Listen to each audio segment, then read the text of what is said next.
Brusco saw him on the evening news. Frederick Tokars was a junior prosecutor assisting in a murder trial, the gruesome slaying of an Atlanta attorney by his lover.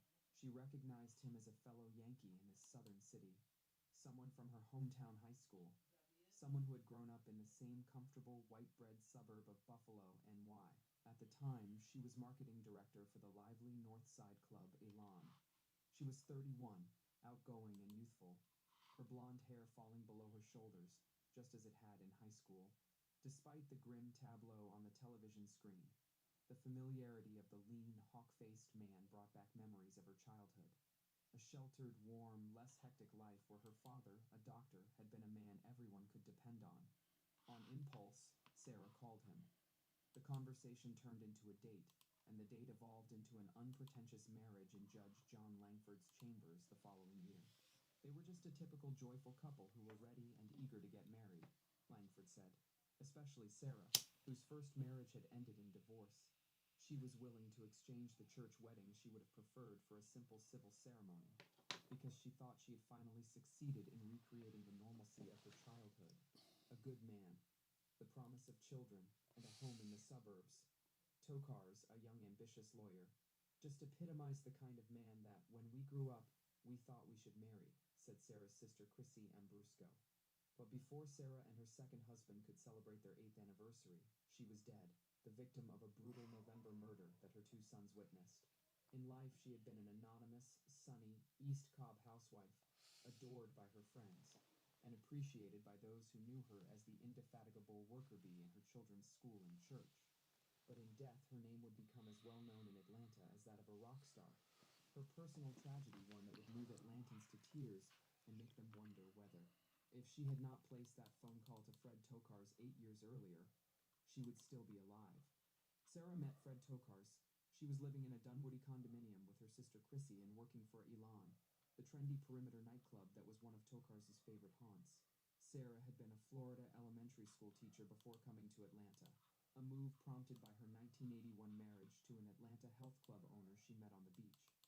For a time, she had taught aerobics at her first husband's North Side club, which catered to, among others, the Atlanta Falcons, young investors in Atlanta's burgeoning nightclub scene, and some of the beautiful women who eventually contributed to the breakup of her marriage.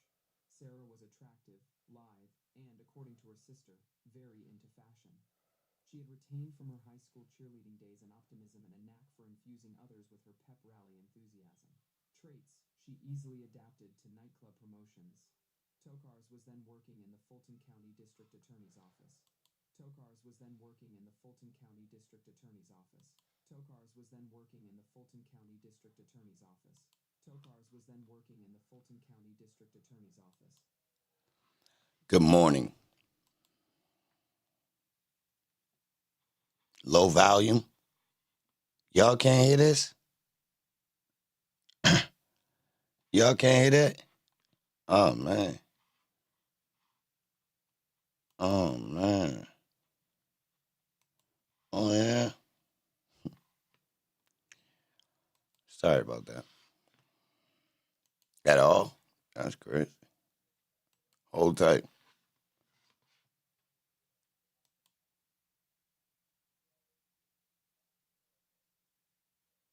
We could hear it. We could hear maybe your headphones or something bleeding over the mic.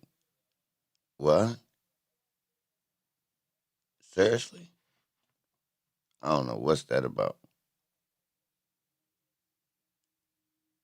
The volume is low.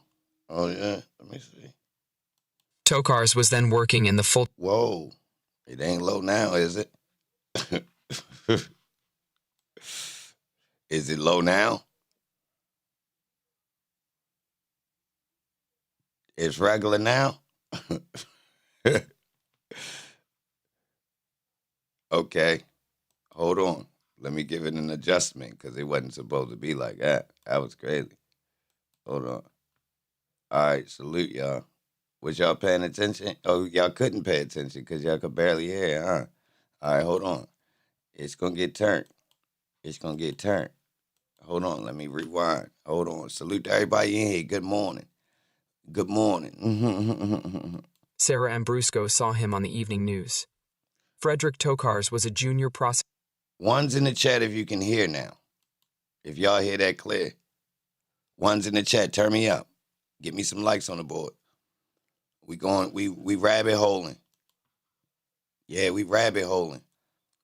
Well, Holmes put us on point yesterday. Holmes had a whole hell of a background to that. What he was talking about, do y'all know Holmes was basically talking about, y'all know the beginning of Puffy.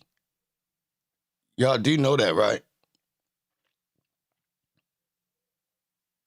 You can hear me and that audio that I just played, right? But yeah, Tommy was really in the mix, y'all. That was crazy.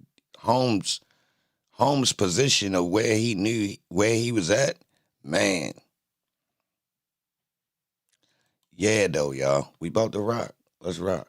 Sarah Ambrusco saw him on the evening news. Turn me up. Frederick Tokars was a junior prosecutor assisting in a murder trial.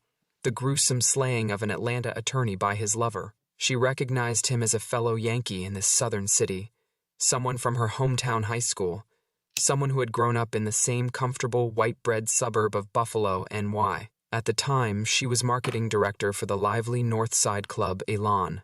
She was 31, outgoing and youthful. Hold on. Her blonde hair. Sarah Ambrusco saw him on the evening news. Hold on, y'all. My bad.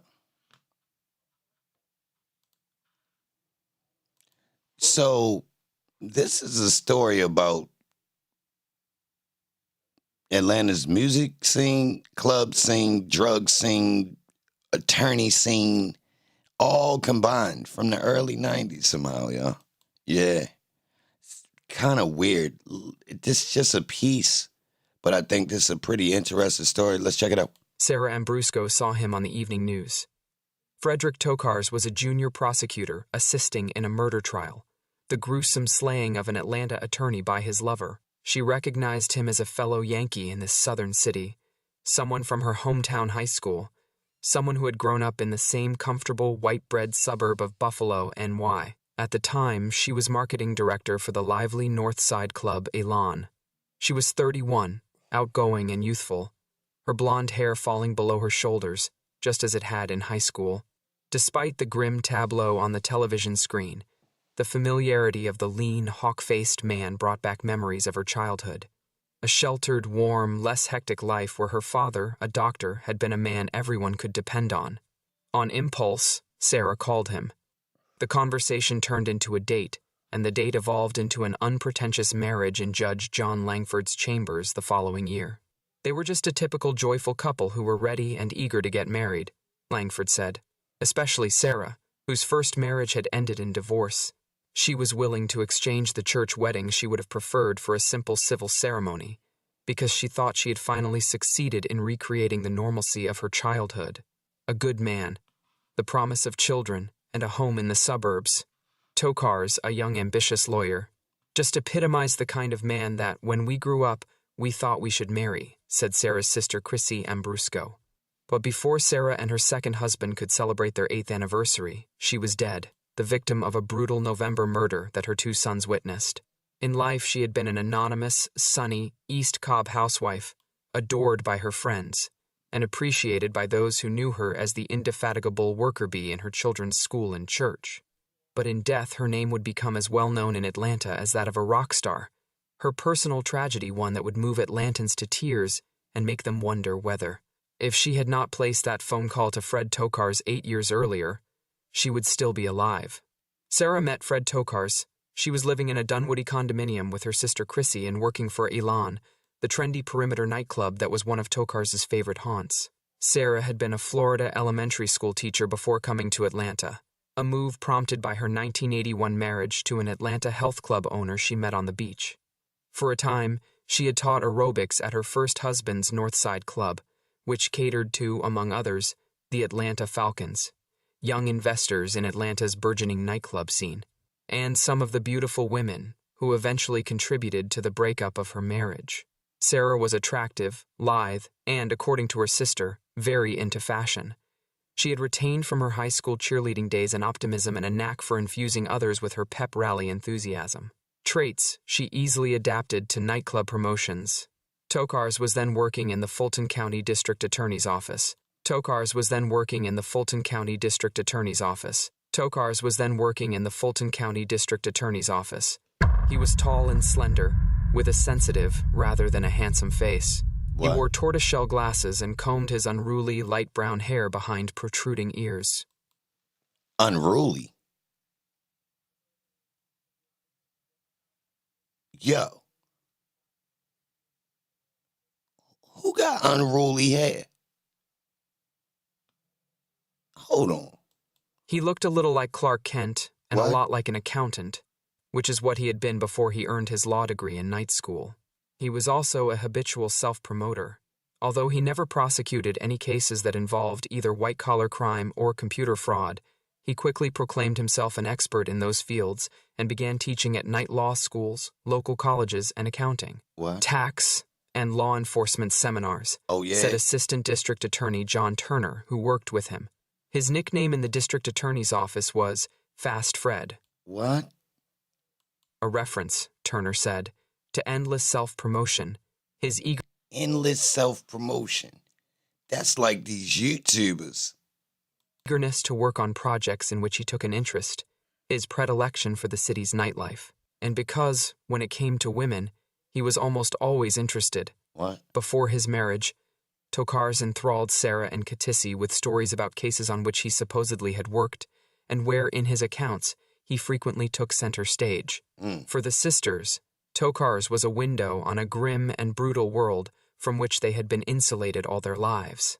But safe in their condominium, secure in jobs comfortably north of the city limits, they were fascinated rather than afraid. By prosecuting criminals, Tokars was doing something more important than just making money, the sisters believed. He was demonstrating moral character. That, says Chrissy, was part of his appeal. For What? Tokars, who had political aspirations and who also made no secret of his desire to become a tax attorney with a wealthy clientele, Sarah was an asset.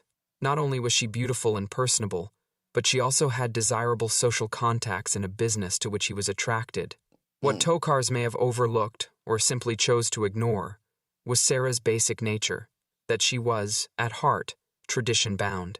She was the Catholic daughter of a surgeon and his wife, the middle child in a family of 7 sisters, who wanted nothing more than to duplicate her parents' marriage and recreate her childhood for children of her own. She saw in Tokars a man who had similar values. They were from the same type of family, said her sister Chrissy. She just kind of assumed they'd be the same. And in the youth-driven culture that defined the nightlife she promoted, Sarah was beginning to feel old. She was over 30. One marriage had already failed. She wanted to have kids, Chrissy said. That was the most important thing. Sarah's family noticed that even early in the marriage, Tokars was not very attentive to his wife. I thought it was sort of unusual, said her father, John Ambrosco. He hardly ever had dinner at home. He was always working late at night. Sarah used to be discouraged about the fact that he was never home. But, family members recall, aside from the fact that her husband was away so often, Sarah did seem happy. Within months of the wedding, Sarah was pregnant with her first child, Ricky. She and her husband purchased a gray wood home trimmed in stone in Kings Cove, an affluent East Cobb subdivision close to the exclusive Atlanta Country Club. Sarah continued to work while pregnant. But after Ricky was born, in September 1986, she wanted to quit her job to stay home and care for the child. When she broached the subject, Tokars objected, said Chrissy. He was pretty upset that she didn't want to work. Sarah may have been stunned by her husband's objections, but she also couldn't afford to have a second marriage dissolve, and she had always been the peacemaker in her family, the woman who always took care of everybody else. So after Ricky's birth, Sarah spent half days at the office and tried to do the remainder of her work at home. By then, Atlanta's booming nightclub business was seeing a decline. Drink and drive laws had acquired stiffer penalties. 2-for-1 happy hours had been outlawed, and AIDS was becoming a fierce reality. When the nightclub Sarah was promoting began losing money, Sarah lost her job. She became a housewife by default. Shortly after Sarah lost her job, Tokars left the district attorney's office to establish his own practice. He began doing criminal defense work, renting space from Murray Silver, a criminal defense attorney, and an Atlanta municipal judge. What? Tokars concentrated first on criminal defense, although he later expanded his practice to include tax fraud cases and divorces. He wanted, Silver said, to make money fast. The year that Tokars opened his practice was also the year the U.S. Congress passed sweeping money laundering laws designed to trace the movement of large sums of cash generated by illicit drug sales. He would later note. Ironically, Tokars wrote in the Atlanta Business Chronicle in 1990, these money laundering and cash transaction requirement laws became so complex. Drug dealers ultimately need to hire attorneys to explain how to circumvent this new system. For the most part, these professional services are no different than those rendered to legitimate clients. In fact, attorneys often launder money without knowing it. The article Tokars author. Oh, yeah? Well, say that again, Charlie. What'd you say? Attorneys often launder money without knowing it. That's... okay. Third for the Business Chronicle sounded remarkably like promotional copy. It also was prophetic. By 1993, federal investigators had targeted Tokars in a drug trafficking investigation, in part to find out whether his... By 1993, federal investigators had targeted Tokars in a drug trafficking investigation, in part to find out whether his expertise in money laundering was really as benign as he claimed. Whoa, it's heating up. When Tokars began defending rather than prosecuting criminals, Sarah's carefully nurtured dreams were already unraveling. But her husband's new practice, which he said little about, added a new element to a marriage that was already showing signs of wear. Sarah grew afraid. She knew her husband numbered criminals among his clients. Because he was often paid in cash, she suspected some of the people he defended had been charged with dealing drugs. She worried that the money might be tainted. She was, said her sister, concerned about the unknown. She was also disappointed. Her husband was no longer someone she could rely on to make her world a safer place. By then, financial pressures on the marriage had ballooned. The house, although built in a Tony subdivision, needed major repairs. There was a new baby, a new law practice, and the loss of Sarah's $40,000 salary. Tokars assumed complete control of the family's finances. He put Sarah on a budget. According to Sarah's sister, Tokars would not permit his wife to have her own checking account or credit cards. He began insisting that they handle all their financial transactions in cash. He balked about buying furniture and about making repairs. Fred used to tell her she didn't know the value of $1, Chrissy said. He had the attitude that she couldn't control her spending. Tokars' attorney, Jerry Froelich, says Sarah was on an allowance because when he married her, she had a lot of debt. To many, Sarah's budget might not seem overly penurious. By 1992, it had risen to $400 a week, but obtaining money, over time, became a struggle in which Sarah was always the supplicant and her husband was always the final authority. Sarah tried, according to her sister Chrissy. She set up a small promotions company, Sarah Ambrusco Productions, and began soliciting small contracts in Gwinnett County. She submitted budgets. He rejected her requests or only gave her part of what she asked. Sarah didn't understand, her sister said. She was married to an attorney, a man who had convinced her father that his accounting and law degrees coupled with the tax seminars he taught gave him access to a lucrative clientele. Sarah had always thought that attorneys made good money.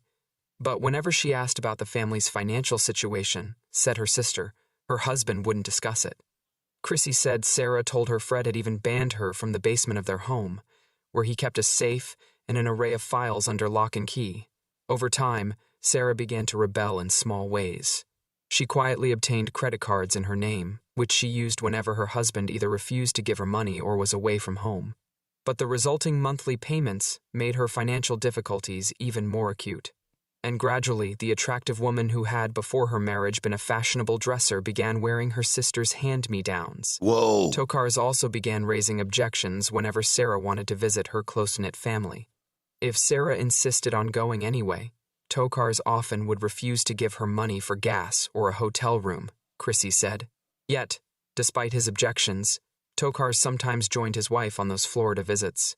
He would always fly, her family noticed, while Sarah and the baby made the 9-hour drive down and back alone. Oh, what? Sometime after their first son Ricky's birth, Tokars' growing control escalated into physical abuse, according to one Atlanta attorney who knew Sarah. a claim later supported by an attorney Sarah consulted and a private investigator she hired. Although more than 5 years have gone by, the first attorney has not forgotten what Sarah Tokars told him. The couple had been invited to attend a party he was giving. Sarah called him at the office, the attorney recalls. "I feel so bad that we're not able to come to your party," she told him. "I'm not well." When the attorney expressed his regret, Sarah said quietly into the phone, "I can't come because I have bruises on my left arm and side where Fred beat me." Then she paused, he said. "You wouldn't say anything about this, would you?" she asked. "Please don't say anything about this. Don't even tell Fred I called." And before she rang off, she repeated, "I've got your word now? You won't mention this?"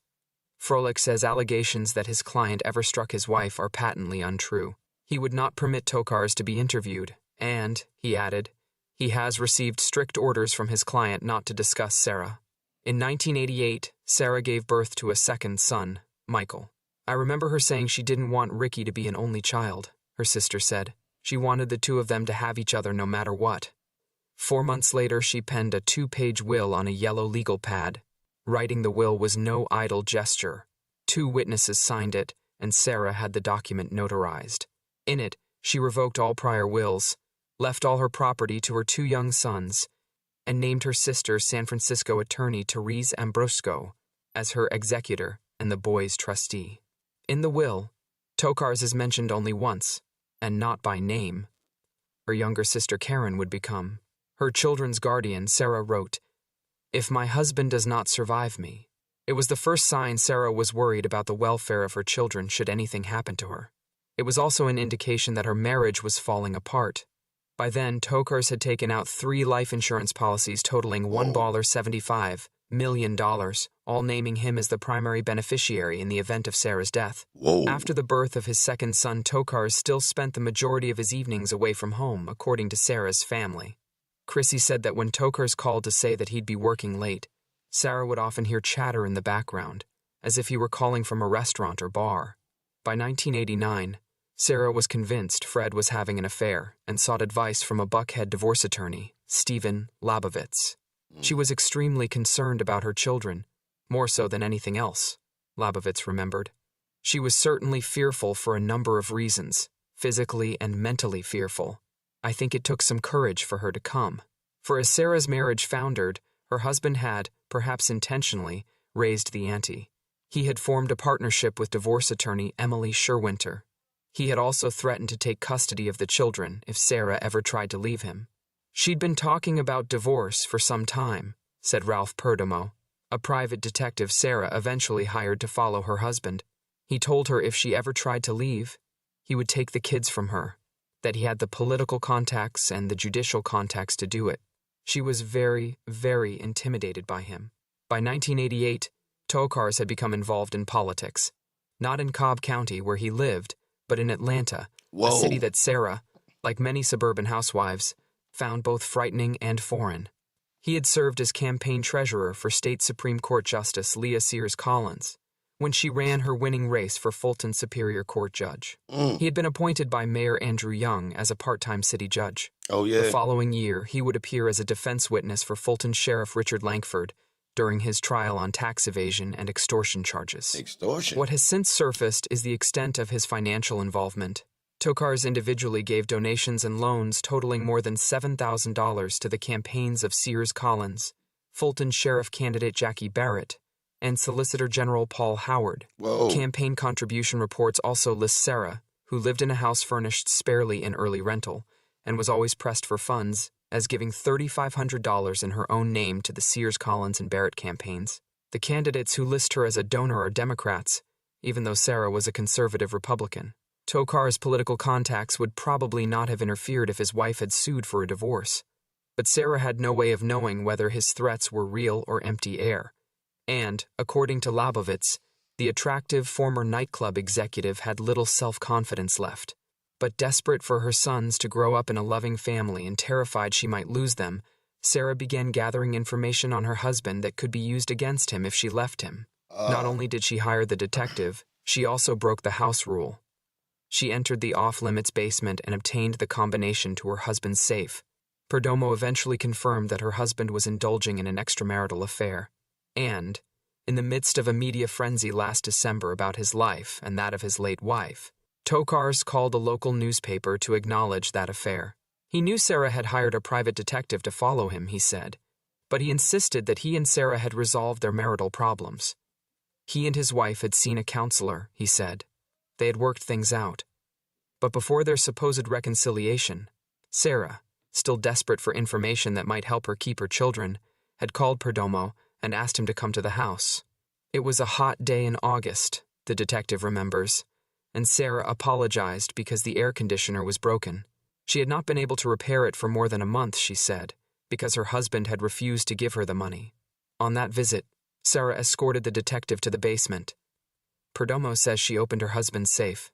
Inside were documents, several bags, and several vials of what appeared to be prescription medication. Sarah, he said, wanted him to take the documents, make copies, and find out what they meant. Perdomo refused. To do so, he said, would be a violation of the law. If she was concerned, he told her, she should copy the documents and give them to someone she trusted. As for the pills, her family doctor could tell her what they were. He wouldn't be able to help her. Perdomo said Sarah then asked him to turn his own investigation of her husband over to police if anything ever happened to her.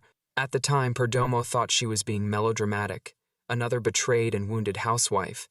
He said he and Sarah had a falling out over what should be done about the contents of the safe. News reports have suggested Sarah stumbled upon evidence in the safe that her husband was laundering money. Atlanta police believe she may have found large sums of cash and wanted to know its origins, and Cobb police have said it was pretty common knowledge that Tokars kept large sums of cash on hand. But attorneys representing Tokars and one of his business partners say nothing in Tokars' safe pointed to any criminal activity, an assertion law enforcement authorities now confirm. I think there is more significance placed on the safe than should be, said Cobb County District Attorney Tom Sharon. But Sarah's desperate quest for information and her willingness to contemplate divorce made her someone to be reckoned with in the murky world of nightclubs, politics, and drug dealers with which Tokars is now known to be associated. Sarah was a very bright and intelligent woman, Sharon said. She had been in the business world before. She was not sitting at home closing her eyes to anything and everything that was going on. And a divorce and a bitter custody fight with the requisite examination of Tokars' assets would have surely brought to light the fact that by March 1990, her husband was not only representing drug dealers, he was, according to court documents, in business with men who were fronting for them. If Tokars was going through a divorce, Sharon says a fight over the proceeds could impact on the partners. And, he added, we don't think there is any question that Sarah and Fred were having problems right up to the day of her death. They were not a loving couple. 3 weeks before Sarah's death, another event occurred that also might have put her at risk. Federal agents investigating allegations of drug trafficking and money laundering involving Tokars' clients and business associates subpoenaed a female companion of Anthony Brown, whom they suspected of managing a cocaine distribution ring. The government acknowledged that the woman they subpoenaed had no knowledge of any criminal activities. Federal prosecutors said they called her to testify before the grand jury to obtain information regarding assets, which may be subject to civil forfeiture, a prelude to, among other things, possible charges of tax evasion. Because Tokars had been Brown's attorney, federal prosecutors viewed him first as a potential witness, and later, according to court records, as another target of their probe. By last November, the federal investigation was so wide-ranging that if the grand jury had so desired, it could easily have subpoenaed Sarah, too. What neither Sarah nor Perdomo knew when they opened her husband's safe was that Tokars had already attracted the attention of Atlanta police. He handled money for so-called black entrepreneurs, guys who got big. He handled money for so-called black entrepreneurs. He handled money for so-called black entrepreneurs. That guy's a hater. Guys who got big money quick, said Major Vernon Worthy. He is mad. Head of the Atlanta Police Department's Special Investigations Unit, which monitors Atlanta's nightclubs. He'd show them how to get into the business. We think he would coach them along. Tokars, he said, was well known if the discussion was relative to someone handling your money for you. He was involved in a lot of deals. One of those deals involved the Parrot, a midtown nightclub. On March 6, 1990, Tokars became a partner in the Parrot Acquisition Corporation, which owned and operated the Parrot. In the company's initial shareholder and management agreement, Tokars is listed not only as general counsel, but also as a board member and the corporation's secretary. His partners were James Mason and Billy Carter. They were also his clients. Carter was a former special agent with the Georgia Bureau of Investigation who was... I use Lubriderm, the cream. Carter was a former special agent with the Georgia Bureau of Investigation who was fired after he pled guilty to simple battery in Savannah in 1988. Mason was a local nightclub entrepreneur who numbers among his friends Atlanta sports figures, judges, and local politicians. According to federal court documents, when Carter and Mason acquired the Parrot, they were acting as frontmen for two men who, because of their criminal records, were banned by law from operating a club. Oh, we can't operate a club? Now, according to court documents... Yo, how we, because of a criminal record, can't open up a business? Wow. Investigating whether money from illicit drug deals may have been used to buy and operate the Parrot. By 1991, Tokars had resigned his corporate posts in the Parrot Acquisition Corporation, an action he formalized after he was named in a civil lawsuit involving Mason and the club. He was replaced by Julius Klein, a drug dealer who, according to the federal government, used Mason and Carter to buy the Parrot. All three men were also Tokars' clients. And when Sneakers in Marietta, another club which Sarah had promoted, closed, it was Mason and Klein who reopened the club as Dion's Club 21 and became key figures in its management and operation. Attorney Froelich insists that Tokars never knowingly permitted any of his clients or associates to act as a frontman for a criminal. But Tokars was clearly keeping dangerous company. And, said Sharon, somebody wished Sarah ill will, felt that her continuing to live was getting in the way of what they were doing, or was not financially lucrative to them. In the end, Sarah couldn't bring herself to leave her husband. No one, said her attorney, could promise her she would retain full custody of the boys, no matter what she found, and her sons were her life. It was a bond like nothing I've seen, her sister Chrissy said, yet she remained uneasy, plagued with nagging fears about her husband's clientele. She confided both to a neighbor and her sister that she had urged her husband to install a home alarm system because she was alone at night so often with her sons. She complained that her husband wouldn't repair the broken lock on the sliding glass door, but seemed helpless to take care of it herself. Yo, literally left the back door open. That's crazy. Turn up. But mostly, Sarah was just unhappy, and she decided she would simply do what she could. She would live through her children and try to recreate the lingering warmth of her own childhood for them. She enrolled the boys in a Catholic grade school, where she volunteered as a teacher's aide several times a week. A former elementary school teacher, Sarah had always loved children, and she drew strength from the warm response of her own sons and their small companions to her presence in their classrooms. Sarah also continued her periodic pilgrimages to Florida, where her family remained her lifeline. Gradually, said her sister Chrissy, Sarah began talking about going back to work. Tokars reportedly suggested she work for him, but she was hesitant. She wanted the extra money for herself, and she wanted the independence. Shortly before Thanksgiving last year, two men quietly entered the Tokars' house. Whoa. The hour was early, and Sarah and her two boys were sleeping. Her husband was either away or had already left for work. Curtis Alfonso Rower, a 22-year-old drug addict, was one of those two men. His College Park running buddies called him Cornbread.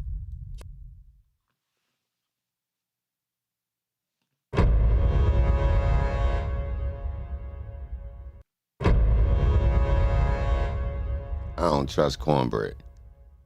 He had a record of smaller crimes, culminating in a car theft for which he was on probation.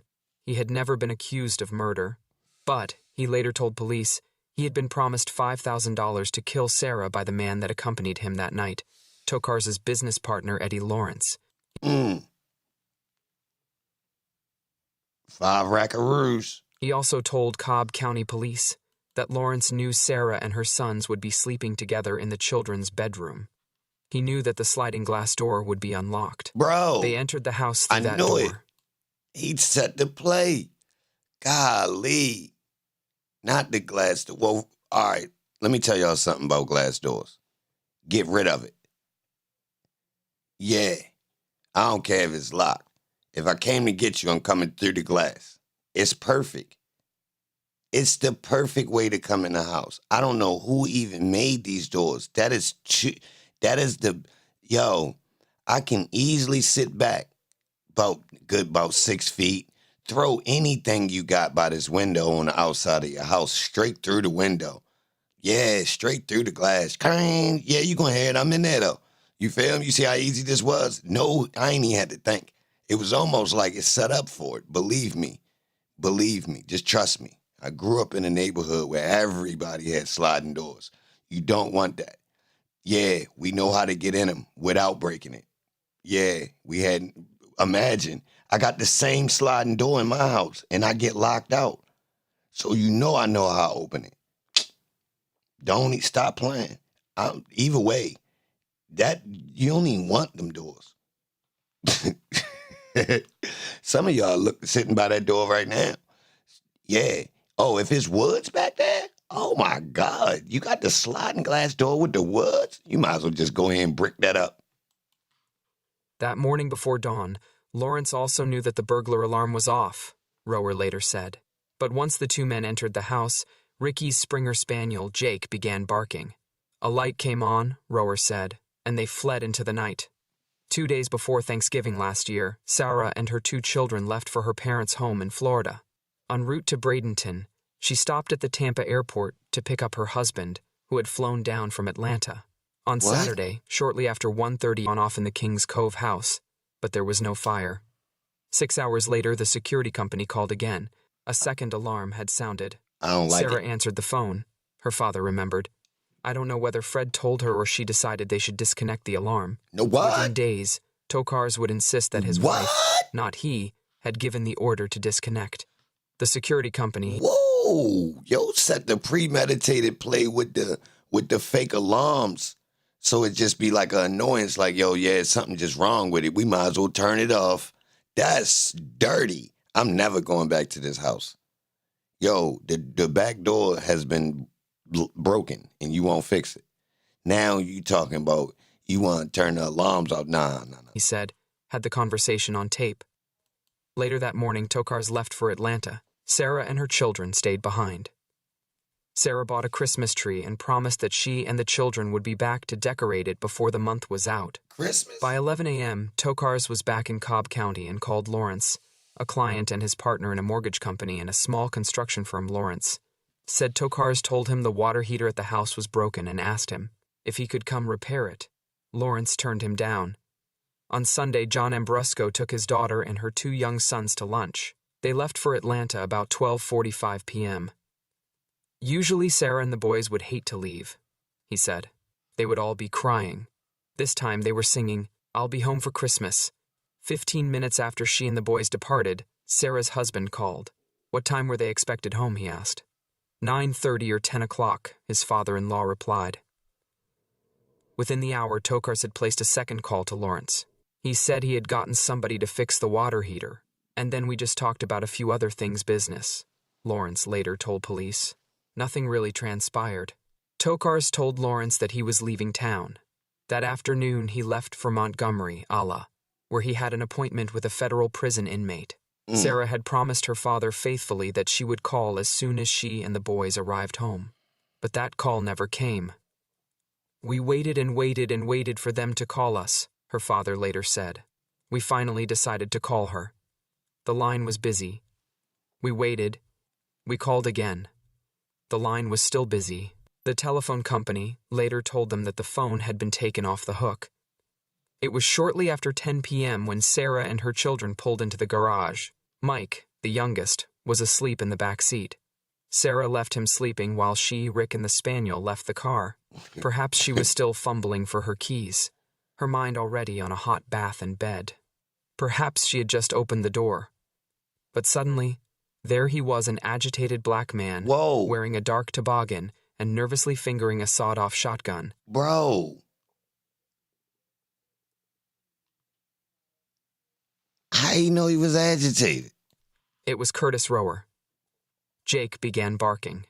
Rower kicked the dog and forced Sarah and Ricky Whoa. back into the car. Yeah, cuz. Rower kicked the dog and forced Sarah and Ricky back. Rower kicked the dog and forced Sarah and Ricky back into the car.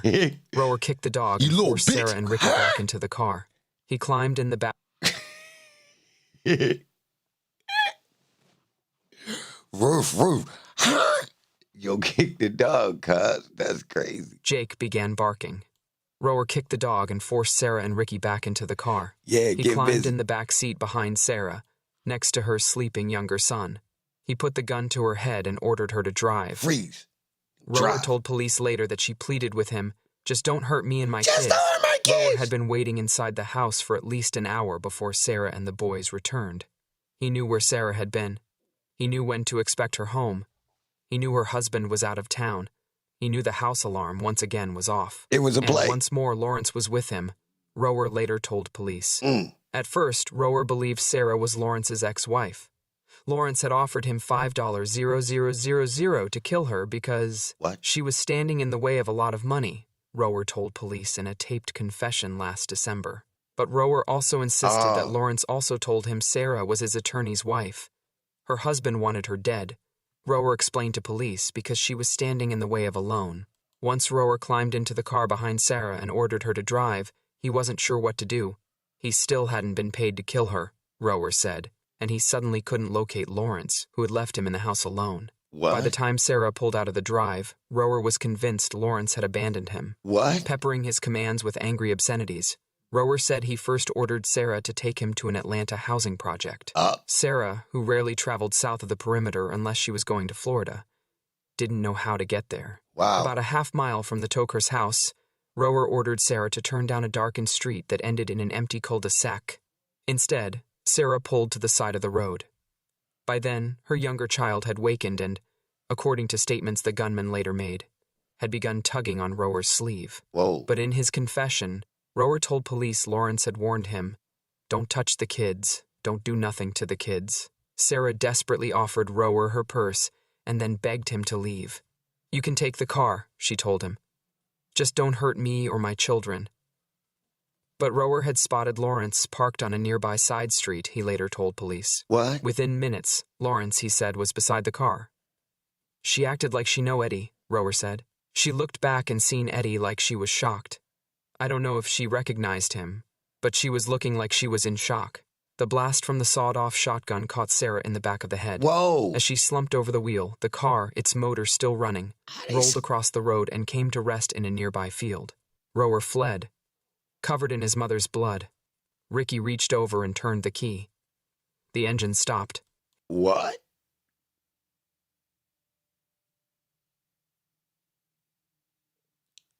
Cap. How does this person know this? He pulled his little brother from the back seat. They were crying. He held Mike's hand as they ran through a field to a nearby house for help. Help. He wanted someone to call his grandfather. His grandfather was a doctor who would make his mother better. Police reached Tokars at a Montgomery hotel later that evening. Florida police arrived at the Ambrisco's Bradenton home shortly after midnight with the news. Tokars, his attorney said, was shattered, and his father-in-law remembers. Tokars was hysterical the first time he talked with him by phone. Less than 3 weeks after Sarah's murder, police arrested Lawrence. Tokars had lent him. The businesses they jointly owned were in financial trouble. Lawrence was facing criminal charges for writing bogus checks. Informants told police that before Sarah's murder, Damn informants, Lawrence had been looking for a hitman. In a formal statement to police, Lawrence denied killing Sarah or participating in her death. Within a week of Lawrence's arrest, a man approached Cobb County Police with Rower's name.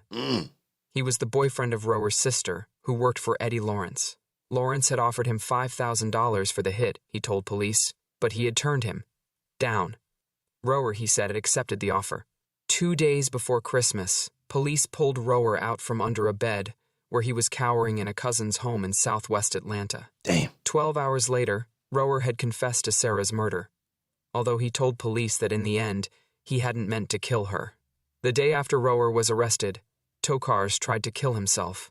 He was in Florida but had left his children with his wife's family to go to a hotel.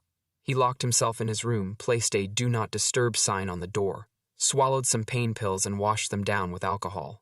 He was unconscious when he was found. Tokars, his attorney said, was in despair. He had lost his wife. He was being hounded by the media.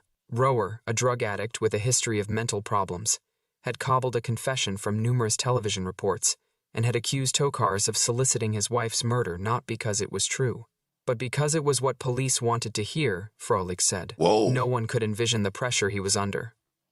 On December 34, Tokars was back in Atlanta where, at a news conference, he begged the media to leave him alone. Leave me wife's alone. murder, he said, had cost him my whole lifestyle, and within days he began eradicating the remainder of his Atlanta life. He closed his law practice and began liquidating his assets, according to police. He placed the couple's house on the market. He rented a dumpster, and what he didn't pack, he threw away.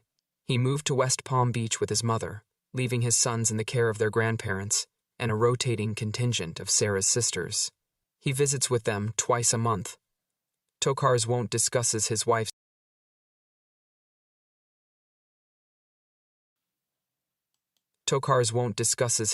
death, except to assure Sarah's family that he was not involved, and he didn't believe Lawrence was either. He has been seeing a counselor, he told the Ambruscos, who has told him to start looking forward, not to look back, and not to discuss it with anybody. But the gritty, dim-lit world through which Tokars often moved, and that had for so long disquieted his wife, is now the subject of two separate investigations. Ooh. While Cobb County police are exploring Tokars' ties to Lawrence, who along with Rower has been charged with Sarah's murder, a federal grand jury is exploring the attorney's relationships with men who stand accused either as drug traffickers or their front men. Whether or not the ongoing investigations will dovetail is unclear. Cobb District Attorney Tom Sharon says it may be years before the whole truth behind Sarah's death surfaces. He is, he said, prepared to wait. But others are not. Since her death, Sarah Tokars has become a cottage industry. Almost everyone who knew Sarah or is familiar with the case has been called by Hollywood agents and producers seeking their rights for a fee. Almost no one has been exempt. Her parents, her sisters, her husband, reporters who have covered the story, the police, the district attorney, her husband's former partner, the divorce attorney, and the private investigator to whom Sarah had turned for help. ABC has signed a deal for the television movie. Sarah is now known not for who she was, but for how she died. Police say Sarah died saving her children. If Lawrence did approach Sarah's Toyota as it idled by the side of the road that dark November night, she probably recognized him. He had been to the house that summer to supervise some contract work in a downstairs bathroom, and he has told police he met Sarah at that time. In the waning moments of her life, Sarah shoved her eldest son to the floor, according to police reports. Then she began to scream, and according to Rower, who was holding the shotgun at her head, she suddenly accelerated the Toyota, jerking the wheel hard to the left where Eddie Lawrence stood. As the shotgun blast took her life, the forerunner knocked Lawrence down. Rower leaped from the car as it plunged through heavy shrubbery into the nearby field. In the rush to escape, Sarah's boys were forgotten. They escaped unharmed. 9 years have passed since Sarah Ambrusco Tokars first watched her husband on the evening news. Murder was the catalyst for their marriage. Murder ended it, and her husband found himself on the evening news again. This article was originally published in our June 1993 issue. Oh.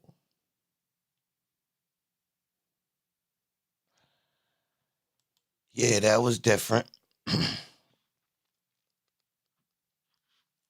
All right.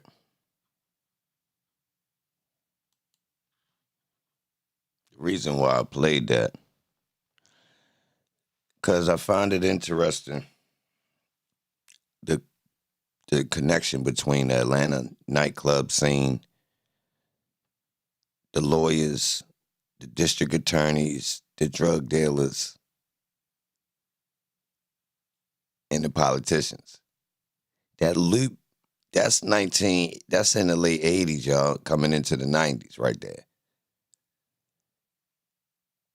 The club scene, now I got some other stuff that go with that. That was just a story about her. Now, some of these dudes that this guy Tokar was dealing with, this is crazy, y'all. Like this is basically like these people.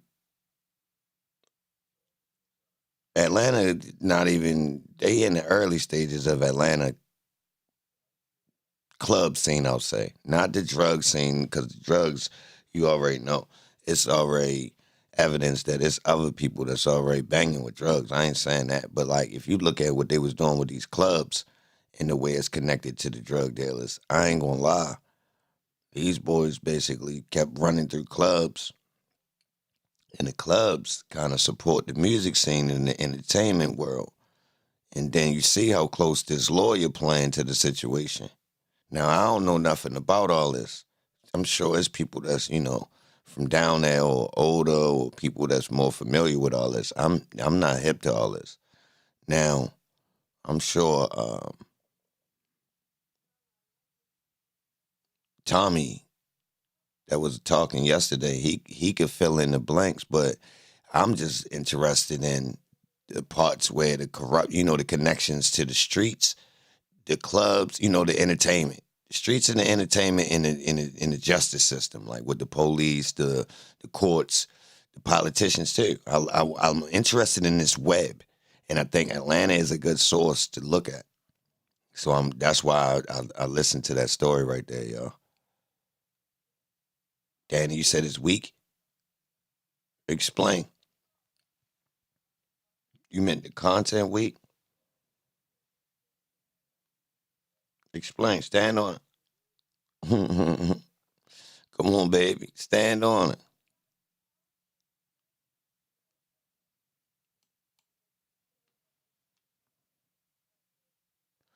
Well, if you pay attention, Shorty said homie used to like to play the clubs. And she says homie was seeking some of this clientele. Now, if you know about high-level lawyers, that's who they play with. They play with the people in your city that got money. It's not a lot of people. Real rap. Like when you target in the market, like, so let's look. All right. Remember the white girl that was Dirk lawyer?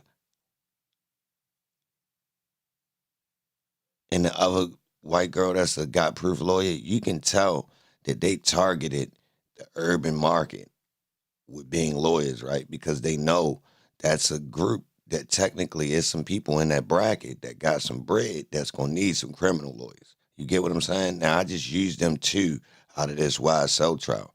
And we got other dudes in the trial that technically they targeting prominent entertainers and people with money to be their clientele.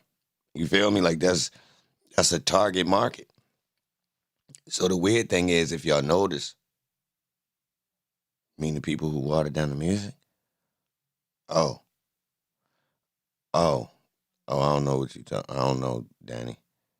So the tricky part was this dude was teaching dudes how to clean their money in the 80s, coming into the 90s. He writing books on it and all that. So, like, think about how advanced this same web is now. Now, I found something else odd. These dudes was opening clubs. These dudes was opening clubs for like $40,000, $75,000, and all that. Now, I'm thinking, that means it's supposed to have been more clubs. Now, it ain't, I know now you ain't starting like that. And they all had to use somebody else to get their liquor license.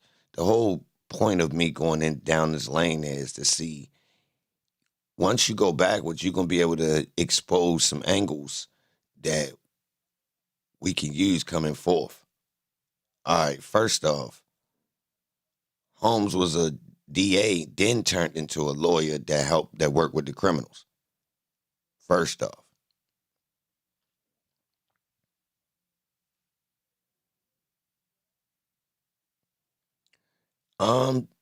No more good music. They don't use music to shape and mold the minds of the youth as much no more. It's too many forms. I think social media kind of took half of it because it's more effective. Because, all right, music was leading because a lot of younger people didn't watch television. They rebelled on it. Real rap. So the messages from mass media to indoctrinate them, they had to send through other things. So they over promoted music. If y'all notice, y'all, music was like think about MTV and BET. Do we really need music playing all goddamn day? Who knows somebody that used to lead a music video channel on all damn day, even though it was repeating? Or the radio. Think about that. Just leave it. I'm talking about every time you come to this person's spot, that same shit, you feel me? They got the joint on. Brainwashing themselves. That bitch on repeat. Everybody in the house know every goddamn thing that been played on here. All that, you feel me? Hold on. Y'all do know they literally force you to like something. You've heard a song one time and said, I don't like this. 2, 3 times.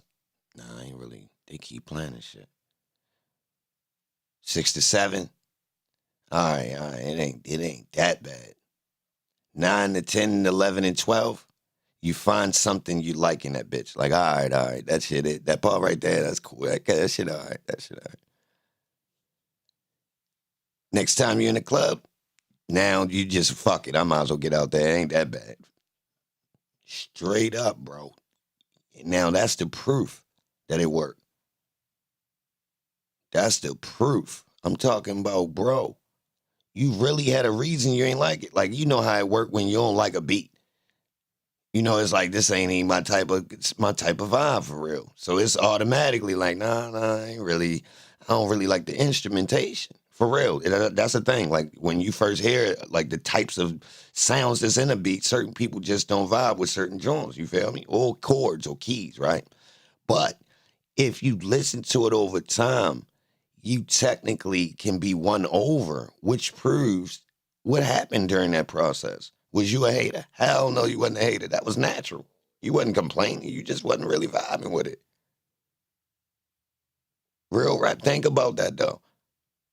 Like, you was not hating it, or you feel me? But over time, just with the repetition, though, they drilled you.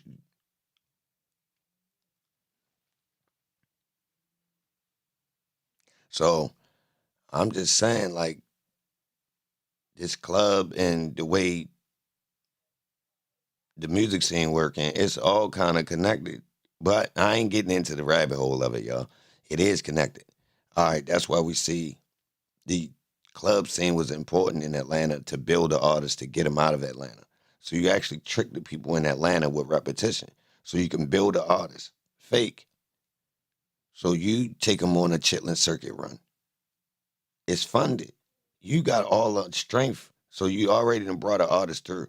So once you got the connections to the industry, people can't really turn you down. You heard what homie said yesterday. This how they make their money. So it got to be some shows, got to be some new artists. Woo. Just keep everybody getting money. So everybody can kiss you back. You get it? Who knew that they needed a young thug? And who knew that they wanted to start a fake rap beef to create that type of dynamic that will continue now? So now you see other young rappers thinking that that's the way to go. When in reality, they already had formulas that work. You had the dance music formula. You had the, you had the trap formula. It was a trap formula. Down south was going off the trap formula. I turned the drill, and that ain't, you feel me? Not saying that dudes wasn't getting smoky. You feel me? Dudes been getting smoky. But what's do we really need to, that's not that entertaining. All right. So technically it ran its course. So let me ask y'all this. Did the music industry use the oversaturated shoot 'em up music and they transitioned out of it? That was just a time period and it ran its course? All right, let me rephrase my question. How long did the trap era last? Like the official, let's say T.I., Jeezy, that was about a 10-year run. And it manipulated people that everybody looked like a trapper out in the streets, didn't it? Like at that point, everybody was a trapper, I ain't gonna lie. Kind of like everybody got the strap right now, right? About 10 years? So we just watching patterns. So, all right, 85 to 95. Run DMC to goddamn Biggie Smalls and Tupac. That's 10 years. You go from we tough in our leather coats. We be sniffing cocaine, but we don't rap about it. We just some badass rappers. Like everybody's style in the beginning of hip hop was, you just can't beat me at rap. Straight up. No, I hate to go back like this, y'all. I ain't, you feel me? But look, hold up. 10 years later, niggas allegedly was beefing on wax. Two acting ass niggas, mind you. Yeah, two clearly, creative, intellectual dudes from the so-called black community gets into some type of rap beef, right? Some guys pass away, right? Let's say that. All right. Let's skip another 10. Let's skip another 10. Where we at? 05. What we got? Trap.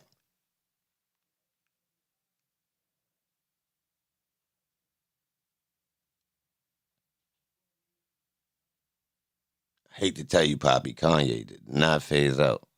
We're going to have to leave him out. He's an anomaly of what they wanted to do. They used him to press fashion. They pressed glamorization, and they used Kanye to strip the street dude leading the music. So the trap, they used Kanye. So look, yeah, you're right.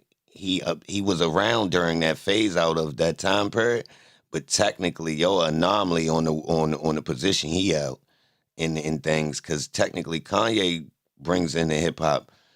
They use Kanye, y'all, to use marketing for fashion and transitioning us into buying into a non-street dude. So Kanye, without Kanye, you can't get Drake. Straight up, y'all. Dudes wasn't accepting Kanye when he first started rapping. I don't want to go down the rabbit hole, but like, yo is an anomaly. And I mean, his age and all that, like he's definitely not the normal rapper. But look, hold on, I want to stay on point. 05, we start getting the trap rap. So like in these 10-year gaps, look what we don't look at how it grow that fast. We kind of, the snap music was before trap. Short-lived or just a precursor. It actually is the trap music. It's just dudes ain't want to be ain't want to talk street, because the whole purpose was to try to make the radio. So these same people is the trappers. I mean, not like all of them, but like that, just, you feel me? I'm asking.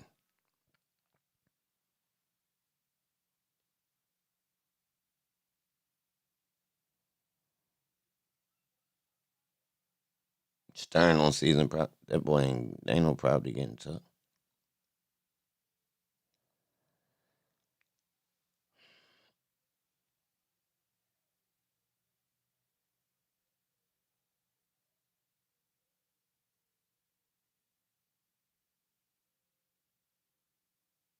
Yeah, I'm going past the surface. My bad, y'all.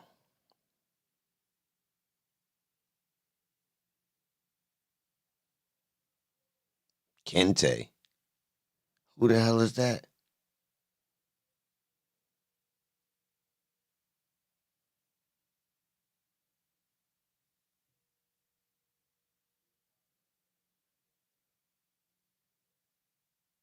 Is Tokars connected to BMF? I don't know. We gonna see, Courtney. You already know the rabbit hole there, because I got like all types of other paperwork that's talking about the Tokars dude, and like I got this case right here. We got money. They wind up getting charged, and I mean it's crazy. So hold on, let me see.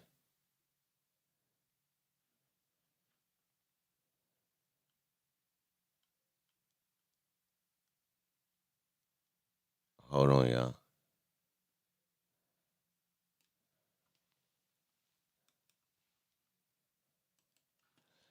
Let's see, baby. Hey.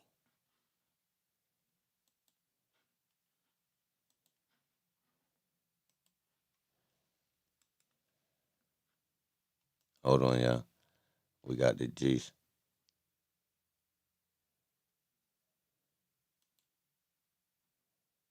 At the trial, Jesse Ferguson testified that he and Julius Klein were drug dealers in Detroit, Michigan.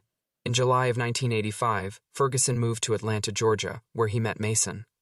Klein also moved to Atlanta, and he and Ferguson invested $75,000 in drug proceeds in the VIP club. Mason was the manager of the club, and he was listed as an owner in order to obtain a liquor license because Klein and Ferguson were in trouble with the authorities in Detroit. Ferguson testified that Klein's principal source of cocaine was Andrew. Klein transported the cocaine from Miami, Florida, to Atlanta. Andre Willis testified that he obtained cocaine from Klein until Klein was murdered on July 25, 1992. Willis distributed the cocaine in Atlanta and Chattanooga, Tennessee. According to Willis, Klein also obtained cocaine from Al Brown, who was part owner of the Diamonds and Pearls nightclub in Detroit. Willis testified that he and Klein received and sold approximately 20 kilograms of cocaine per week. According to Willis, Klein described his relationship with Mason as follows: was just a front for the nightclubs because and himself had a criminal record, and they could not get any liquor license in their name. So James Mason would be the front for all the nightclubs, R62 to 2059. According to Willis, Klein owned several clubs, including the very important Person Tracks, the Parrot, and Zazu's, as well as the Park Place Beauty Salon. Marvin Baynard met with Tokars in late 1986 to discuss providing a legal defense to drug runner Dexter Askew. Askew had been charged with possession of cocaine that had been provided by Baynard. Baynard informed Tokars that he sold 1/4 to 1/2 a kilo of cocaine per week, amounting to between $5,000 and $10,000. Tokars requested a $10,000 retainer fee and said he would help Baynard legitimize himself by incorporating Baynard's business. Pay attention. Tokars incorporated a business which Baynard used with Alex Yancey, Baynard's associate in the cocaine business. Baynard sold drugs from 1986 to 1989 and obtained cocaine from Klein and Greg Johnson beginning in 1987. Baynard recalled that Tokars often discussed offshore banks and had a blue book that explained how to set up an offshore bank for $15,000. Baynard did not invest his drug money. Hold on. Kente connected to D4L?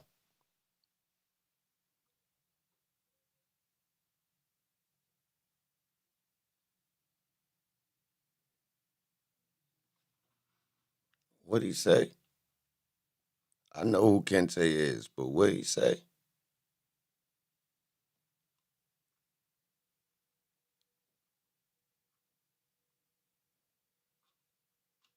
Poppy, you said that? I know how, yo, bro, Marshall, relax. I'm glad that you know who Kente is, Marshall. Hold on.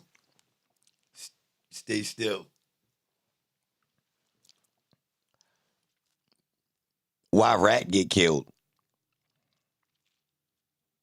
And what happened to Mario?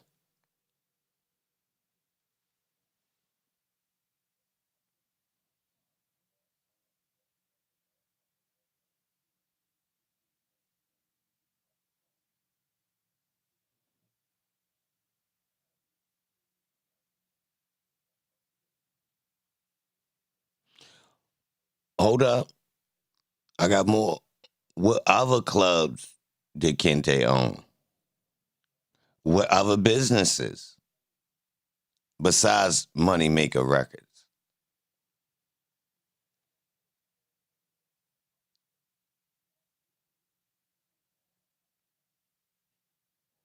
Come on, if we going, yeah, I'm familiar with that part. The brothers. Nah. Is he a blood? How about that one? But instead kept it as cash in his bedroom and, on Tokars' advice, kept the cocaine in another apartment under a different name. Baynard testified that he introduced Johnson to Tokars so that Tokars could launder some of Johnson's drug money. Murray Silver first met Tokars when Tokars was an assistant district attorney. After leaving the district attorney's office, Tokars shared office space with Silver from approximately July 1986 to October 1989. Silver recalled a conversation with Tokars about a booklet Tokars authored entitled Tax Havens and Offshore Investment Opportunities. The booklet details Tokars' plan for laundering drug money. Tokars asked that Silver refer some of his clients to Tokars. He wrote a book Tokars on said that laundering he was money. not worried about the Internal Revenue Service because he wrote a book on laundering drug money? intended to leave no paper trail.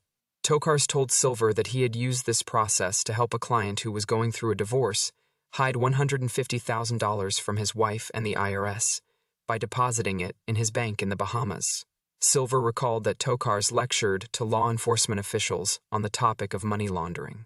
The director of the Georgia Police Academy testified that Tokars taught courses in money laundering for the academy, as well as for the Federal Law Enforcement Training Academy. In late December of 1988, Mason, Klein, and Ferguson accused Michael Jones of stealing money from Mason's home. Jones testified that he went to Mason's house where Klein closed and locked the door. Whoa. Ferguson placed a 9mm handgun on the table and asked Jones whether he knew where the money was. Ferguson then placed the I'm going to just put this right here, and I'm going to ask you once. Do you know where the money is?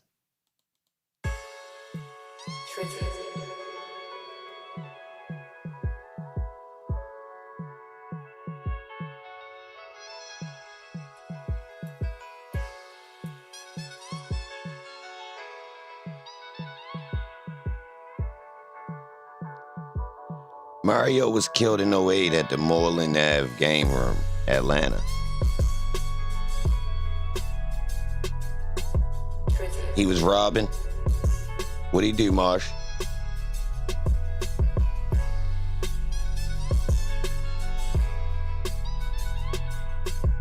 What happened and who did it?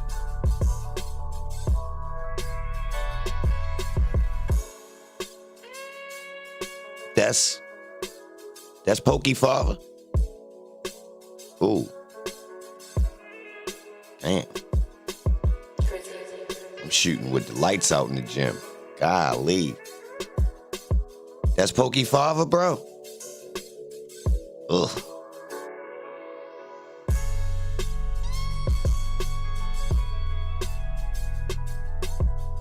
Ooh. Nah, that ain't Pokey Father. Pokey is Thug brother that died, son. Right? Okay. Hold on. Yeah. Right? Yeah. Mario would have been too young. So that kid younger than that. Nah, Cloud, I'm shooting. Nah, that's actually, yeah, I think that's the son that got, the brother that got smoked by the police. Hey, yo. Atlanta PD and the Thug family been working together since they shot his peoples.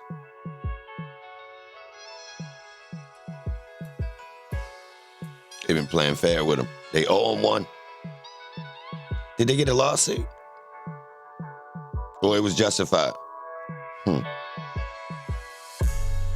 Real rap. Like, what happens with families that get into those situations with the law, like, as time go on? Like, how they work that out?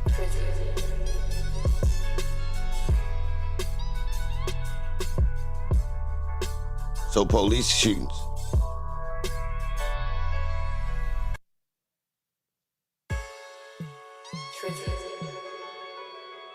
And Young Thug allegedly seen it.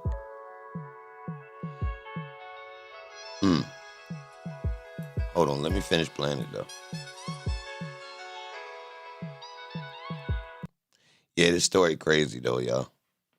It's basically, we got corruption from the foundation, you know, the foundation of these cities, y'all. Like, I mean, we going back 88 and we basically, I mean. Ferguson placed a 9mm handgun on the table and asked Jones whether he knew where the money was. Ferguson then placed the handgun down Jones's throat and threatened to kill him. When Mason returned home, Jones recounted the meeting to him. About 30 days later. Hey, hold up. Where you go at, bro? Hey, Marshall, you here? Put a 1 in the chat if you still here. Won't you pull up on Discord, bro? Pull up so we can talk.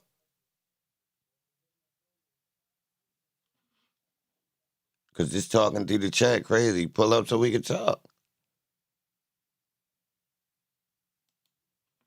I'm trying to get right. Mason asked Jones to meet him at the Park Place salon. Mason then asked Jones to accompany him home. Ferguson arrived at Mason's home and instructed Mason to leave. Mason left, and Ferguson proceeded to physically torture Jones for 2 to 3 hours. Ferguson then put Jones in the bathroom, but Jones escaped. Ferguson testified that he and Klein would often keep large amounts of drug money at Mason's home. Mason told Ferguson that he thought that Jones had stolen the money. Mason hired a private investigator who observed Jones attempting to purchase fur coats and a new car. Ferguson testified that he instructed Mason to get Jones to the house. Mason and Klein, together with Jim Killeen, Bill Fraser, and William Kohler, formed Zebra Inc. and Zebra Management Inc. to operate a club called Dominique's. Mason and Klein contributed $20,000 to the operation but were later removed from Zebra's due to Klein's reputation as a drug dealer. Mason and Klein then opened Trax. Ferguson testified that he invested $15,000 in Trax and that Klein invested $45,000. Mark McDougal, who had taken cocaine from Mason, testified that he and Zane Carroll discussed with Tokars their proposed investment in the Parrot nightclub. McDougal and Carroll would own 51% of the club. Billy Carter would obtain the liquor license due to McDougal's felony conviction. Tokars and Carter discussed in McDougal's presence that Klein was the silent partner and money man for Mason. Tokars incorporated the Parrot Acquisition Corporation. The shareholder and management agreement reflected Tokars as the club's attorney and Carter and Mason as subscribing to 40,000 and 60,000 shares of stock, respectively. Ferguson testified that Klein invested $40,000 to $60,000 in the Parrot. Bro. When McDougal and Carroll were not pleased with the investment return, McDougal threatened Klein with a gun. Linda Campbell, who was employed at the Park Place salon, was assaulted by Mason. She employed an attorney and filed suit against Mason, and her case was settled for $17,500, for which Mason's shares of stock in the Parrot were pledged as collateral. Campbell's attorney testified that Tokars represented Mason, and that it was Tokars' idea to pledge the Parrot stock. Campbell employed new counsel who demanded that the stock be assigned to Campbell because Mason had defaulted on payment. Tokars claimed that he was no longer the secretary of the corporation, so a suit was filed against all of the officers and shareholders, including Tokars, Mason, Klein, Carter, and Brown. After Zebra Inc. was evicted from Dominique's for non-payment of rent, Mason approached Douglas McKendrick, claiming that he had an endorsement contract with Deion Sanders. Sanders testified that he met Mason through Willie Harris. Sanders signed an agreement with Harris, who signed as president of Atlanta Entertainment Management, Inc. in September of 1990. Tokars incorporated Atlanta Entertainment Management, Inc., listing Mason, Klein, and Harris as its directors. Tokars helped finalize the deal with Sanders and the management agreement with McKendrick. Carl Tatum, an employee of the Club Deion's, testified that he discussed with Mason the fact that Klein was a cocaine dealer and that Mason knew Klein dealt cocaine. In 1988, Harris began selling cocaine for Klein as a middleman brokering transactions with other customers. In one day, Harris received between $250,000 and $500,000. Oh, we getting money now. Harris would place the cash, minus his percentage, in a safe at Klein's apartment. Okay. Harris once delivered cocaine to Mason at Klein's request. Harris later heard from Mason that the cocaine was intended for a woman in Mason's residential complex. Damn. In 1991, Harris was arrested on cocaine charges. Mason paid Tokars $5,000 to help Harris. Tokars filed affidavits at Harris's bond hearing stating that neither Mason nor Klein knew Harris to sell, distribute, possess, or consume illegal drugs. However, this was after Harris had delivered the cocaine to Mason and had conducted a substantial cocaine business on behalf of Klein. After obtaining bond, Harris met with Tokars, who advised him that he would be found guilty. So the cocaine built Atlanta, similar to the building the city of Miami. The money flow of the cocaine and the extra money that drug dealers had to try to invest in the businesses is which built some of the biggest property that exists there today that was actually sold off for cheap but remain as the aesthetic of the city. True or false? I wonder if this happened in Chicago and Detroit.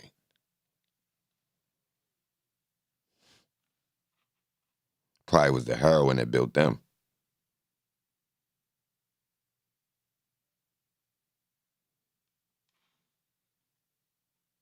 Stop talking about people, these dumbass ideas. We ain't talking about Thug right now, Joanna. Leave out my chat. We ain't say nothing about Thug right now. Shut the hell up about Fanny and Thug and somebody receiving assets. That's that fake narrative y'all pushing on the internet. Shut the fuck up and get out my stream with it, bitch. Yeah, we ain't talking about that. That is cap. You don't know what the fuck they got. That boy don't own nothing. Shut the fuck up. Yeah, stupid bitch.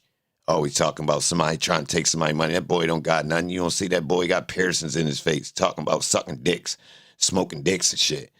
Boy ain't got no goddamn money. Shut the fuck up and go about your business, bitch. You in the wrong zone.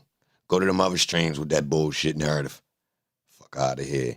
Y'all ain't even looked at what they had in possession of his anyway, and we ain't even got proof. And that wasn't his jewelry. You ain't even see the indictment where the goddamn jewelry people was suing to get their jewelry back that was rented. Yeah, so shut the fuck up.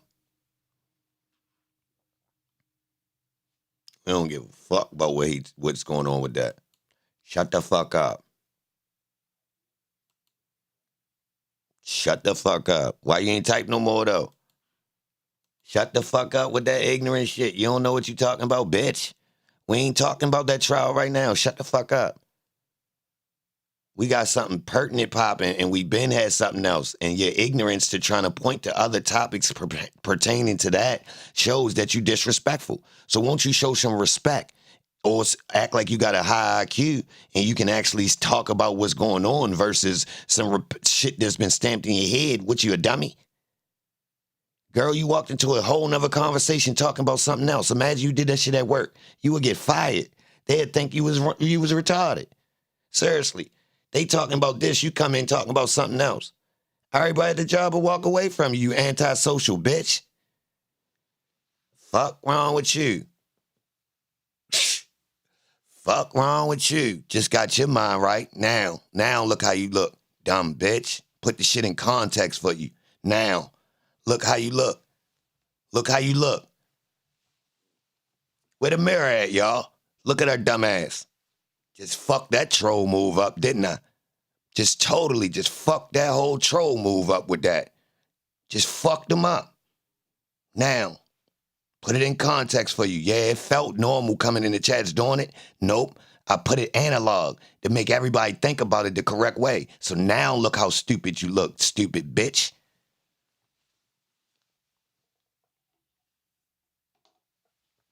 Fucked up. Fucked up. Come again. Look, you gotta try another tool now, because that trick, look, y'all been using that motherfucker now. Look what I came up with. I ain't gonna lie.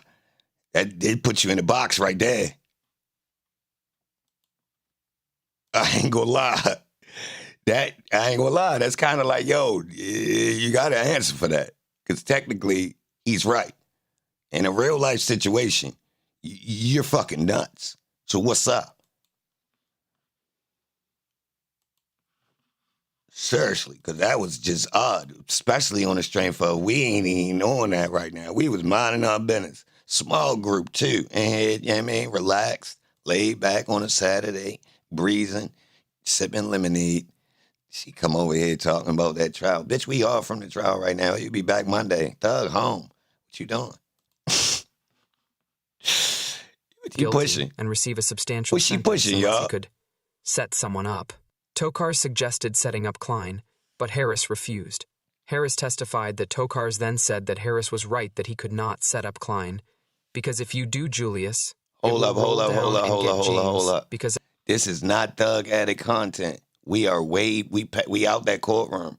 Yeah, we done went back. We into this the stuff that none of these other creators going to talk about. How did the group of people that orchestrated Young Thug's career even have the capability to do so? That's what we're into right now.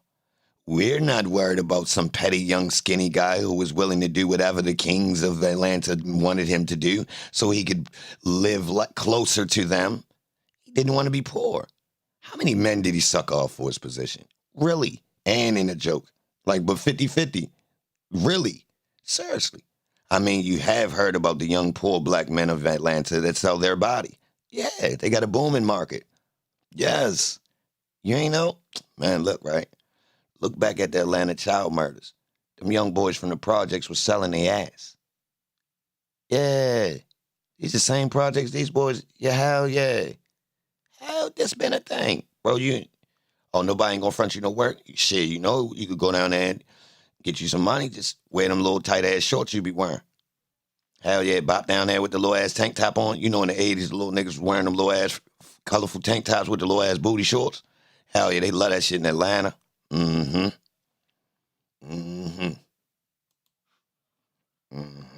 Google it. everybody knows James doesn't have any money, and he gets his money from Julius. R62 Tell me I'm lying. to 1,912. Harris and Mason decided to open a new club. On the skates? Little back boy with the booty shorts on, with the booty jean shorts looking like Shorty off Dukes of Hazzard. Yeah, they was dressing like Shorty off Dukes of Hazzard. No, not like the dudes. They were dressing like the chick on Dukes of Hazzard. For real, with the colorful top, what's... And Mason claimed that he had secured $50,000 from Brown to open it. John Vera testified that through his corporation, JDV, he sold the leasehold rights to diamonds and pearls to Mason for $25,000. Oh, here we go with the late response. No, sorry, Joanna. It isn't your bad. You're off a little bit. You walked in mid-conversation and started talking about a subject that we wasn't even talking about in the middle of the conversation. So that means your comprehension skills are off. Your social skills lacking. Yeah, so technically you're fired. Yep, you made us all feel weird.